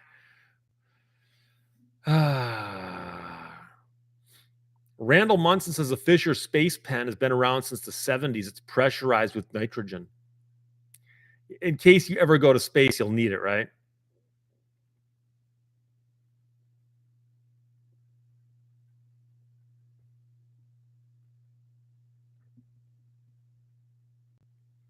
Mark Miller says the movie Teachers with Nick Nolte had a teacher they called Ditto because he hogged the mimeograph machine.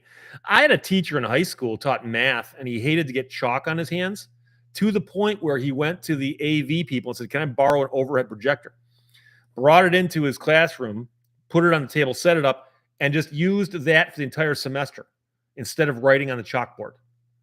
And I remember people were going, "Are you using the overhead again? Like, what's wrong with the chalkboard?" It's like, "I don't like the chalkboard." Oh, Aviva Rabinowitz says yes, Hebrew and Arabic. Arabic also. Jerry Brown says Russians just use pencils. That's the old joke about, Americans will spend $1 billion developing a space pen, and Russians will go, just use a pencil. So,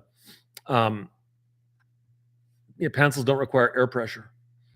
Good Citizen says thanks for this live stream. No, thank you for attending. Without you, I'd be sitting here talking to myself again. Duncan Campbell says, I use a fountain pen as my daily pen. Some weeks I just don't need to write anything. Okay.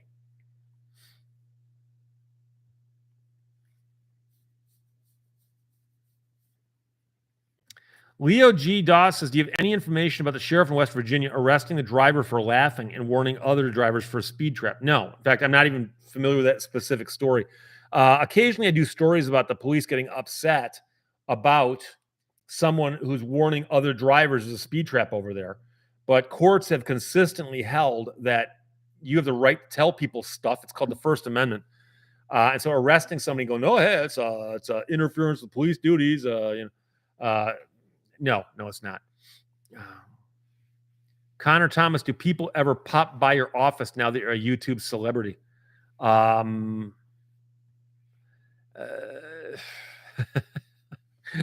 think people actually have, but I wouldn't recommend it.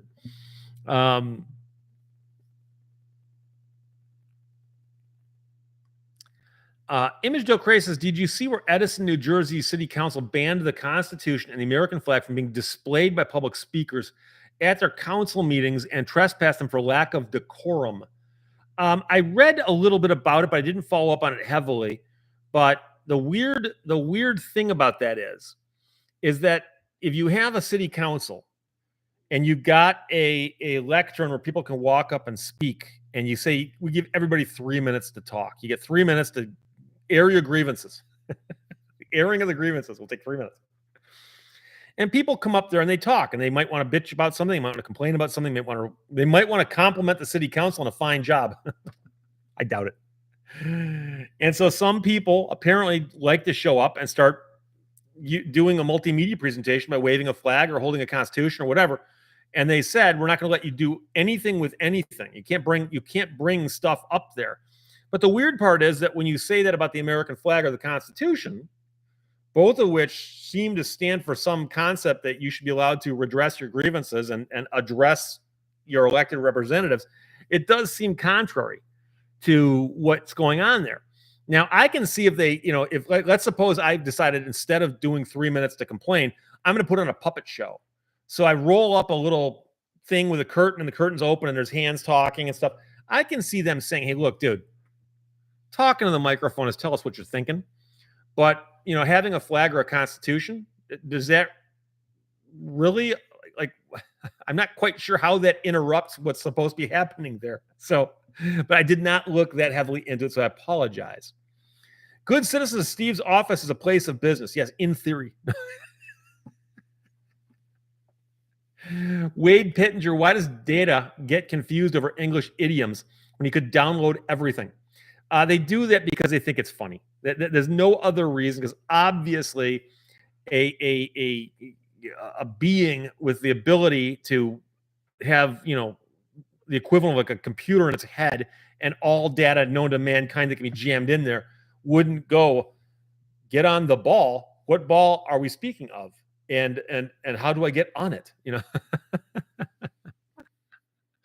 Jay Klein, I wouldn't recommend it. No, it's not a threat. It's just I'm not going to be there. At least that's what they're going to tell you.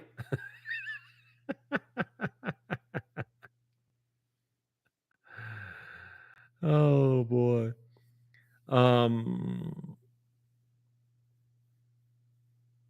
Yeah, Daniel Kester says the reason NASA went away from using pencils because pencils produce dust when being used, and that can get into things, the dust can, and that can cause problems. And so there is actually a debris that comes off a pencil. And if you look at a pencil when you're writing on a piece of paper and blow on it, you'll see a bunch of dust come off there. So in outer space, so as I'm floating around out there, that could cause trouble, could cause problems. John Christofich says you should post videos of how to deal with the police when they pull you over. Are you joking?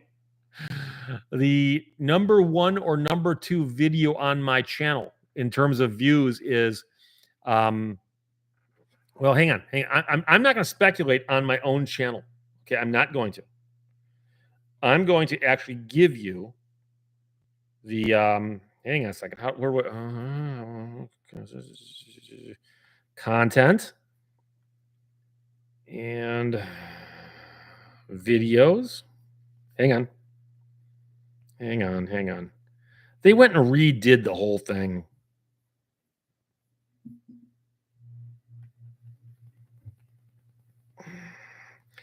I can't even look up right now. Sort by? No. You used to be able to tell it to show you everything. They went and redid. Oh, hang on.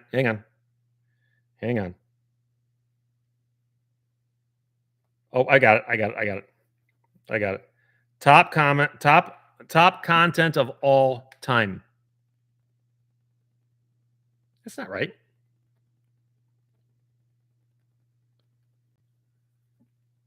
Oh boy. Hang on. I just figured it out.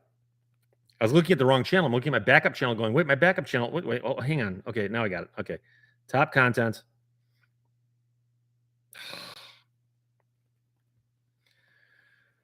Oh boy. I bet you're sorry you asked now, right? Hang on. Analytics. Top content. Lifetime. The number one. Wow, it's no longer in the top 10. Well, anyways, number one video is when can the police search your car at the roadside at 2.9 million views. But I do have a video entitled How to Behave at the Roadside When You Get Pulled Over by the Police. I thought it was in the top 10. It's not. So sorry about that. Dan Boyd, a rare swear from Steve. Did I swear? Oh. Scott Summers believed that YouTube changed things up in the past. They changed the mobile app that's used by creators. So I used to be able to go in there and look things up. And now they sort the videos in a bunch of ways that I don't care about. So Pete Nikolich, I'm back. Good. We stopped. We did not talk about a thing while you were gone. MH08, what's the optimal age to start training a lawyer dog? They don't need training. A lawyer dog does not do anything. That's the whole joke. When you need a lawyer dog, the lawyer dog just shows up and just like, hey, what am I doing here? And you say, I need help. And the lawyer dog goes, you got treats? You can take me for a walk? Can I go lay down now? The lawyer dog's not going to do anything for you. They're not even allowed in court. So old man yells at cloud, blah, blah, blah. That's me. Good citizen, our live stream comments saved. Yes. You can come back and watch the live stream and put up the thing on the side that'll show the actual comments and so on. And you can read them in real time as the show plays. So I do it all the time.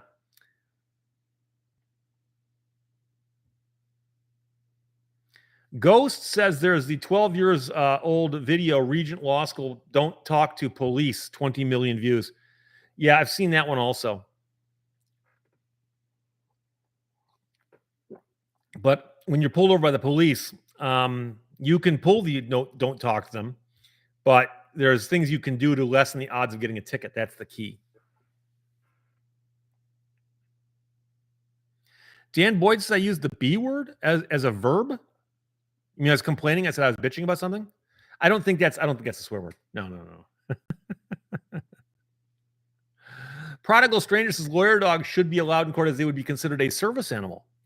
Ah, interesting twist.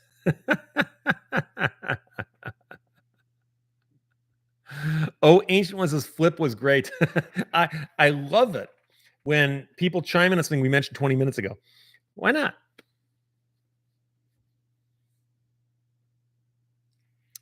Mark Miller says, bottom line, if you're respectful to a police officer, you'll have a better chance of receiving a warning, just saying. And that's the point. And you know, I went to law school. I can tell you what I learned in different classes. But when I got out of law school, I started practicing law, and I've handled hundreds and hundreds and hundreds of traffic tickets. Literally hundreds of traffic tickets, maybe more than 1,000. I don't even know. I've spoken to people who got tickets. I've spoken to cops. I've spoken to prosecutors. I've spoken to judges. I've spoken to other defense attorneys. And gleaning all that information in 33 years, hundreds and hundreds of discussions and cases and watching what happens, I assure you that when the police officer pulls you over, there's a very good chance there's a range of what could happen to you. Really, really bad, really, really good. And there's things you can do to push it that way. And there's things you can do to push it that way, which you don't want to do.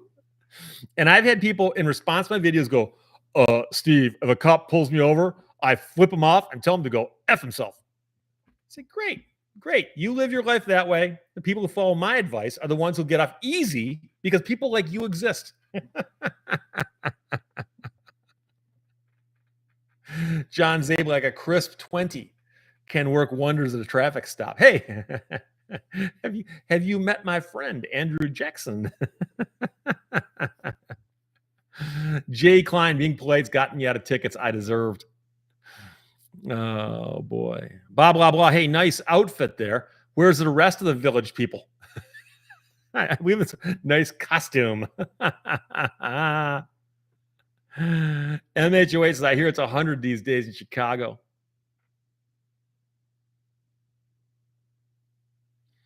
Mary Fox says, I got pulled over and remembered what you had said and still got a ticket.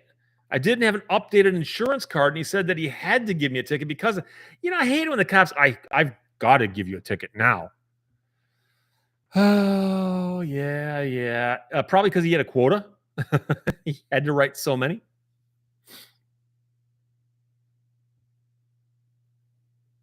Jerry Brown, it depends on if the cop has met his quota or not yet.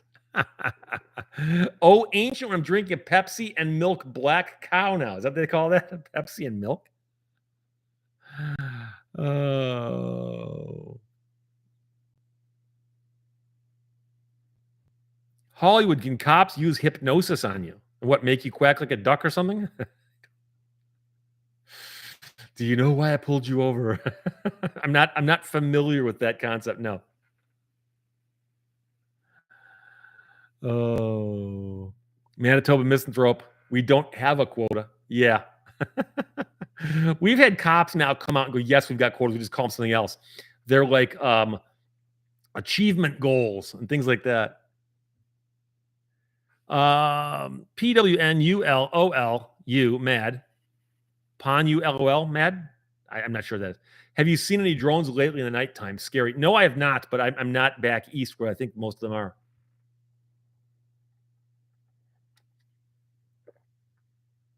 Mark Miller had a truck backfire as the cop walked up. So he put his hands up, and the cop laughed. Yoix Patrick says, you want to really get along with a cop, tell him you're a sovereign citizen and you're traveling. And then roll your window up and get on the phone and start talking to somebody as if they're not there. Goes over really well.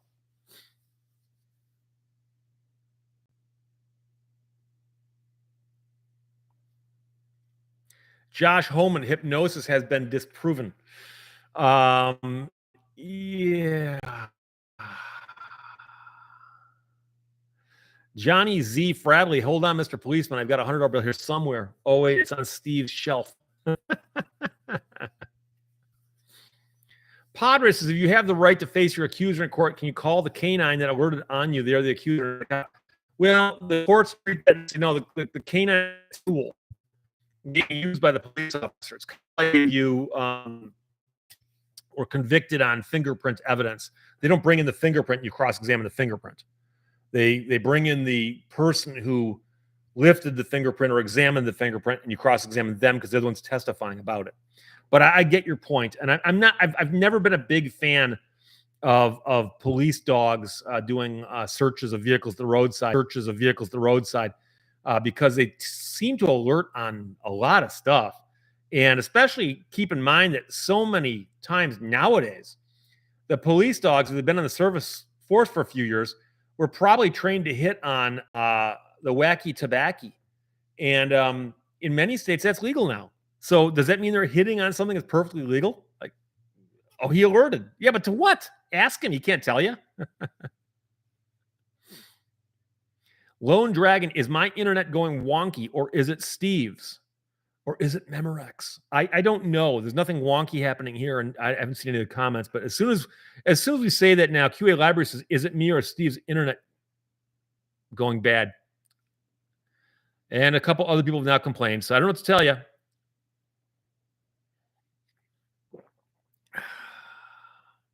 It's literally nothing happening at my end out of the ordinary. Prodigal Stranger says, the woodchuck's out there chewing on my cables. Susie Aspen says, it's Steve. I think it's Susie. Or do they call you Suze?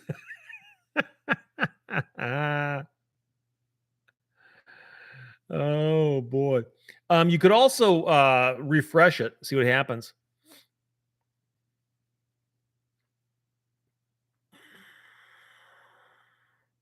Fred Hoyt says, yep, Max headroomed.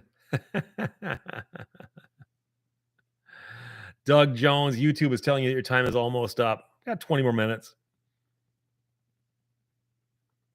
Dan Boyd, isn't our currency printed on wacky tobacco derived paper? I think it's more, isn't it more cotton based? I always thought it was like almost like a cloth technically, but who knows? Yeah, Wade Pittenger says it's performance incentives. Performance incentives, not a quota. It's not a quota.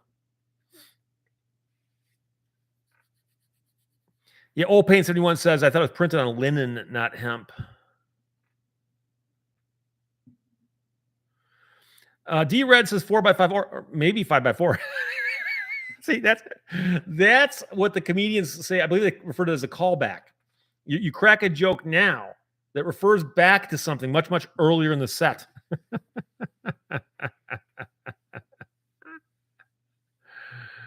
Oh, boy. Josh Holman says money is cotton and linen. Cotton and linen.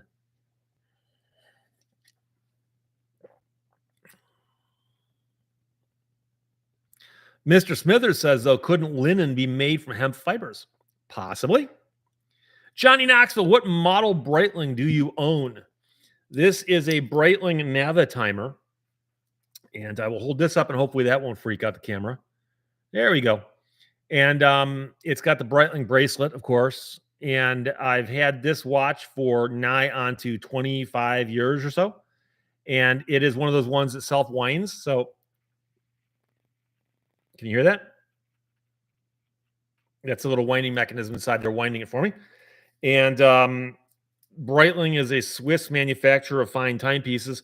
For some odd reason, a lot of pilots like them. I just think it's cool looking, and I've always liked watches. I like complicated watches, fancy watches. But it's called a Navitimer. Jerry Seinfeld wore one in every episode of Seinfeld, but his has a stretchy band on it, which is strange. And also, Gordon Ramsay wears a Breitling, but it's different. It has a yellow face. And John Taffer from Bar Rescue wears a Breitling like this, but quite often he's got a leather bracelet on it. So, but yeah, a Breitling Navitimer.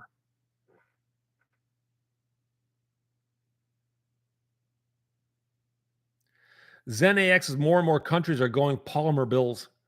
Yeah, when I was in England, I picked up some 5-pound notes, and they've actually got, you can see through them like it's like a window, like a cellophane window you can see through. Johnny Knoxville, have you had it tuned up or serviced? No, I have not. And there are guys out there who do that, and I probably should. Reinhard Man, how much do you pay the winder guy? Now I wear it every day. I sat next to a woman on a plane, and she sits down next to me, and I can't help but notice she's wearing a man's Breitling watch, a lot like this, big, but on a woman it looks even bigger. And I go, "Hey, it's a beautiful watch." And she goes, "Oh, thank you." And she looks at me kind of funny. I go, "No, I've got a Breitling also." And she goes, "I hate this thing." And I go, why is that? And she goes, it doesn't keep good time. And she goes, it's off right now. And she starts playing with it. And I go, how often do you wear it? She goes, like once a week. I go, what do you do when you're not wearing it? She goes, what do you mean? I go, do you put it on a winder? And she goes, what? She didn't know it was self-winding. She just assumed it had a battery in it. So if you own a bunch of watches that are self-winding, you can buy a thing that you put the watch on and it sits there and rotates the watch to keep the watch wound. So she did not know that. And I was kicking myself later going, I should have offered to buy it from her and say, hey, if it's broken, I'll pay you for it. I'll buy it from you. But Jay Klein says car guys are usually watch guys. I've noticed there is an overlap. There is.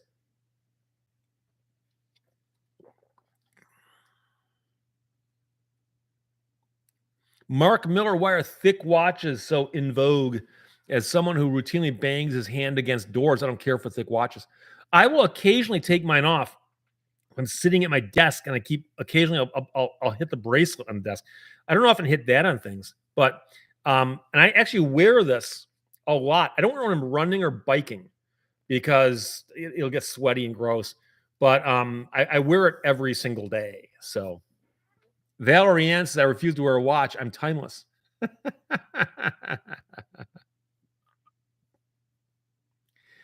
Don Jackson, when you went to the UK, did you get your sales tax back? No. I didn't spend that much on stuff. Spent a bunch at restaurants and so on, but Mike Lackner says a man from Florida is now here, but not Florida man. So as long as the M is not capitalized, you can be a man from Florida. Daniel Kesterman watches a USBC award for a 700 plus series while bowling in league bowling. I've always thought it's cool when you find a watch or see a watch that's got some engraving on the back and it's like, for 25 years of dedicated service or, for some accomplishment. So Johnny Knoxville's got the watch disease, saving for a Rolex. The thing about Rolexes is, and this isn't their fault, but there's so many people out there making fake Rolexes that you'll see somebody wearing a Rolex and you wonder, is that a real Rolex or not? You can't ask them that, Now, unfortunately, there are people making fake Breitlings too. So nowadays, there's people making fake everything. Okay, if they can make it in a Chinese factory, they can make a fake of it. So M3 suggests aging and vision issues might play into the large watches. Dan Boyd, I want a watch which displays body temperature, heart rate, blood pressure, and blood sugar. I think they've got those now, don't they? With some kind of app that you can get. But I mean, this thing tells time, and it's got the date on it, and it also has a stopwatch function. I used to have a perpetual calendar. I'll tell you what day of the week any date was if you wanted to do the math. But there you go. Sometimes I listen to myself. So my wife gave me a Tag Heuer Formula One watch this year. Tag makes good watches also. Occasionally you get these watch guys together, and the question is, are you a one brand watch guy? In other words, would you buy a Breitling and a Rolex and a Tag, or would you buy just Breitlings or just Tags? MH08, if I ever buy another mechanical timepiece, it'll be an old Elgin pocket watch. Pocket watches are strange. They're interesting. I think they're cool, but to reach into your pocket and pull it out and flip it open just to see what time it is and reverse the process to put it back. Believe in yourself in wearing a Casio Pathfinder Solar Atomic. Stormtrooper 88, got to go. Bye, folks. Take care, Steve. Take care, Stormtrooper. Glad you could be here. Good Citizen, fake bullion, U.S. Silver Eagle coins, China. Oh, you can find all kinds of counterfeit stuff out there, and it's mostly originating over there. And they make the stuff and it winds up on eBay, and somebody sells it and gets a crazy price for it because they're pretending it's real. Melissa Thompson, I do high-end car audio for a living, and they fake speakers and everything now. It's just crazy and pathetic. That's sad. That's sad. Padre says 1952, Breitling was commissioned by the U.S. Aircraft Owners and Pilots Association, or AOPA, to create a chronograph for pilots. The result was the Navitimer. I've heard that before. They've also made special editions for different groups like the Blue Angels or the Snowbirds or whatever. And those are kind of cool also. And then they have variants on the Navitimer. They've also got a watch called the Montbriant, which is really cool. But I like the face that has numbers on it. So like it says, 12, 1, 2, doesn't have the 3, but it's 4 or 5, and so on. Because they also often do hash marks. I don't like the hash marks as much, but it's very, very, very, very minor little thing. Zach's my grandparents used to own a grandfather clock. Is that still a thing? They can be very cool. In fact, I did not get to the British Museum on my recent trip to London, but when I was there a few years earlier, they had a whole room filled with clocks, and there's a ton of grandfather clocks, and they're so cool. Zach, do they even make grandfather clocks anymore? I'm sure they do. There's something about a grandfather clock. You walk into a house, and it's right there by the front door. And you hear ding, ding. There's something stately about them. MHOA says, yeah, but all my jeans have fob pockets. I need something to put in them. Fob pockets. I think that's a change pocket. Oh. L. Grant Nelson says, I've found that mechanical watches stop working when I wear them. Is that because your body is magnetic or because you don't move enough? Sofa Lofa wasn't Breitling one of the resurrected brands? I do not know what you're referring to. As far as I know, Breitling has been around for a while, and as they did recently, and by recently, the last 10, 15 years, I don't know if they got a new corporate owner or something, but they didn't go out of business or anything. They just simply changed owners.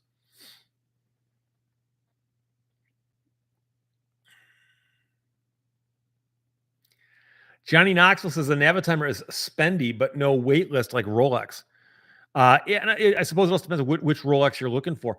The one thing I will tell you, for those of you who are curious, this is, I believe, the least expensive watch that Breitling makes. And I just happen to think it's the coolest watch they make. I like them. Oh, boy. Caneros Kiss points out that FOB could also be forward operating base. Forward operating base.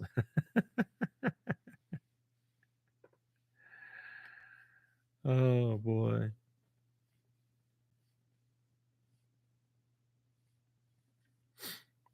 Johnny Knoxville says, I'd be shocked if your Breitling was off by more than a few seconds a day when put on a timographer. I know they can actually put it on something and measures. I do think they probably do slow down over time simply because of stuff going out of whack. I don't know. But I really should take it someplace and say, guys, go through it, clean it. They got to, I think there's are things that they can lubricate and so on. But I'd be lost without it. It's literally a fixture. Occasionally I'll take it off where's my watch? I feel weird without it. So Hub Jeeps is not a watch guy. My one dressy watch is a Citizen Eco Drive, radio controlled, titanium, and a couple different watches here, including one you got in St. Martin. St. Martin's a cool place. It is a really cool place. It's an island in the Caribbean. I've been there a couple of times. Guava berry. If you know, you know. Daniel Kessler says, of course, they make grandfather clocks, and they also make cuckoo clocks still, too. Now, the cuckoo clock is an odd one. Is that really something that you need? It's like that singing fish, right, on the wall. I mean, it's funny for the first half of the commercial. Second half's not even funny anymore. Who buys them? But a cuckoo clock, I mean, you like birds that much? But not a band account says, do the drones belong to Iran, USA, or the Illuminati? It can't be all three.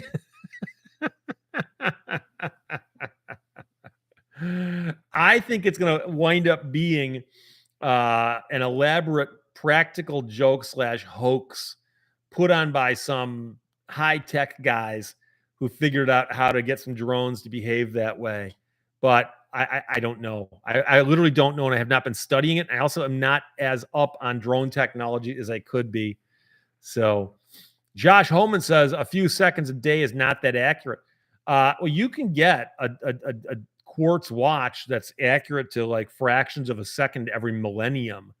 But the question is, of course, is that what you're looking for in a watch? That kind of precision?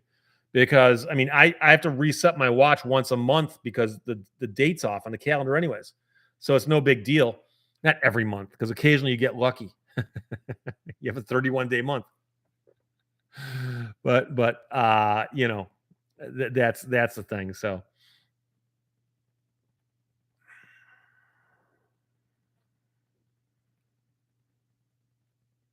Johnny Knoxville says if they fully service it, they'll lubricate all the moving parts and clean all the parts and reassemble it. I'd guess 400, $500, but it would be good for a long time. Yeah, and I'm going to look into that actually, because I've watched a guy, and I forgot the name of the channel, and I apologize, but there's a guy, I think he's in Europe though, who's got a heavy, I think it sounds almost like a German, maybe he's Swiss, I don't know, accent, and all you see when he works is a view of his workspace and his hands as he takes apart clocks or watches, excuse me. And he'll take a watch and dismantle it down to every last nut and bolt. Then he cleans it, puts it back together again. And it's like watching somebody do like a Rubik's Cube or a jigsaw puzzle at like, high speed. It's just the craziest thing. And, when I watch somebody do that, it blows my mind. It's so impressive. But I also look at it like, I can't believe that, the guy's gotten to this level of expertise, but he does. And he routinely services Breitlings and Rolexes and high-end stuff all day long. So JR Nana Boomer says, we had a cuckoo clock. A little German guy came out playing a squeeze box, and the cuckoo came out the other door and cuckooed what hour it was. And Jerry C, of course, says, does anyone really know what time it is? Does anyone really care? What time is it? Don't forget, there's a band called The Time. Oh, boy. Not a band account asks, what happened to hydrogen cell cars, clean fuel? That's interesting, because I know that people were really touting them as potential things. And the first time I was at Jay Leno's garage, and I've been there 3 times, there was a nondescript vehicle at the end of one row of cars. And I go, what's that? He goes, oh, it's a hydrogen car. I said, oh, okay. And somebody lent it to him. I don't know if he did a video about it or not, but I don't know much about him. All I ever think of is the Hindenburg. I'm not saying there's any connection or anything. All I know is when I hear someone say hydrogen cell car, I picture the humanity. So there you go. Padre says time is a man-made concept. Yes. Imagedocracy says it's howdy doody time.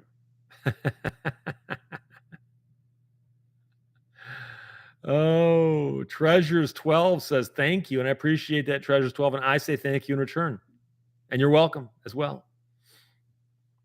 Mrs. Teresa, I had a battery-operated clock that talked and also had a rooster for an alarm. I actually had one of those clocks that was identical to the clock in Groundhog Day. All through junior high and high school. That's what woke me up to go do my paper route, and then also just to go to school. And as a clock radio, and mine tuned probably to WRAF or WABX, and I would listen to the radio when I was in my room doing homework or whatever, and then I would shut the radio off, and then of course it would wake me up in the morning, and it had the thing with the little flip down, the little pages basically it came down with the numbers on them, just like Groundhog Day. And I remember the first time I saw Groundhog Day, I'm like, hey, that's my old clock radio, And I've seen the movie a million times since then. So Dan Boyd says, Jay's Garage is the top of my bucket list. It's a very cool place. King Funk says, I can't wear my cuckoo clock. And they never really made a cuckoo watch, did they? Like where a bird would pop out the top of your watch and cuckoo at you. And then Treasures 12 put up a emoji, which looks like, is that a bird?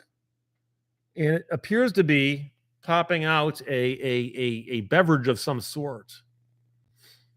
Valerie Ann, Steve, and all my buddies here. Thanks for a lovely Sunday afternoon. You brighten my day. Well, thank you. Johnny Knoxville, we're only immortal for a limited time. Lewis Browning says no infrastructure for hydrogen cars. Yeah, that might be a problem. Hub Jeep, the Panasonic flip clock. I wonder whatever happened to my flip clock. I don't know.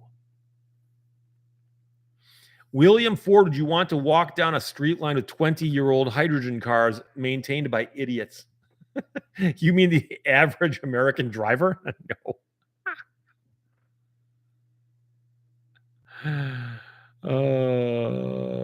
MHOH says, I think maybe St. Martin just got put on my bucket list. I've been to a whole bunch of islands in the Caribbean and a bunch of different cruises and so on. And St. Martin is just this really cool little island. St. Lucia is cool too, but St. Martin is very, very cool. Neat little downtown area, but it's got beaches and stuff. And they've got a plant that grows there called guava berry. And they make drinks out of the guava berry. And I'm not a heavy drinker, but if I'm on a beach someplace and I ain't driving and there's nothing but white sand as far as the eye can see and Kool-Aid blue water out there in the ocean, and somebody comes by and offers me a local drink, I will, for hospitality's sake, drink said drink. And I had a couple of those, and trust me, St. Martin is a beautiful place. Look it up, and you will agree with me. And if you ever go, you'll also agree with me. I feel like Scott McKenzie in San Francisco. Bob Loblaw says, when my dad built our house, he installed a fire bill inside the wall next to where my pillow was in my bed and a doorbell to ring it. Oh, fire bell was upstairs in the kitchen, so my mom wanted to wake me up.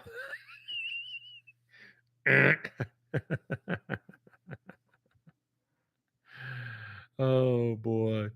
Johnny Knoxville, I'm having a watchmaker in Raleigh service my Luminox. He's charged me $75. He works in everything, though. Watch fixer. The watch fixer. I wonder how long you'd take on something like a Breitling. Jerry Brown says Flava Flav doesn't wear watches. Oh, boy.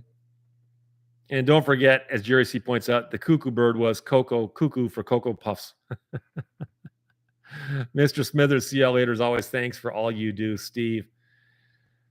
Mexican Spec. Hi, Steve. I know I'm very late, but I'm here. And for you, sir, I've got the orange Solo Cup just to prove to you that there's other colors out there to brighten your life besides just the red Solo Cup.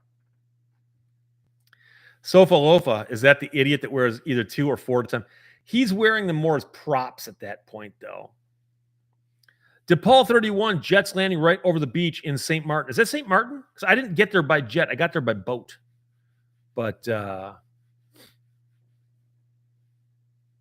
Mark Miller says my dad's lawn jeans cost around $500 to maintain. And Fatty McButterpan says it is, in fact, 3 o'clock p.m. Eastern time. And that is correct. Sig226, it's Maho Beach. Maho Beach. And the Prodigal Stanger says, see you later. By the way, the adapter should arrive on the morrow. Happy holidays, everybody. And Zach asks a question, which I'll end it on because I've answered it before. Have you ever wanted to be a judge? No. I'd be a judge if I got to pick the cases, which you don't get to do. No matter what bench you're on, you're going to be getting all kinds of cases you don't care about. And it would drive me crazy if they said, oh, by the way, Steve, you get to pick all your cases, but once a week, you got to do a divorce case, a contested, ugly divorce case. I'd be like, no, I don't want to. I don't want to be a judge. So there you go. I will talk to you guys next weekend. Let's see how the calendar. Oh, calendar looks wide open. A couple days before Christmas, too. Not bad. I'll see you then. Until then, behave yourself. Bye-bye.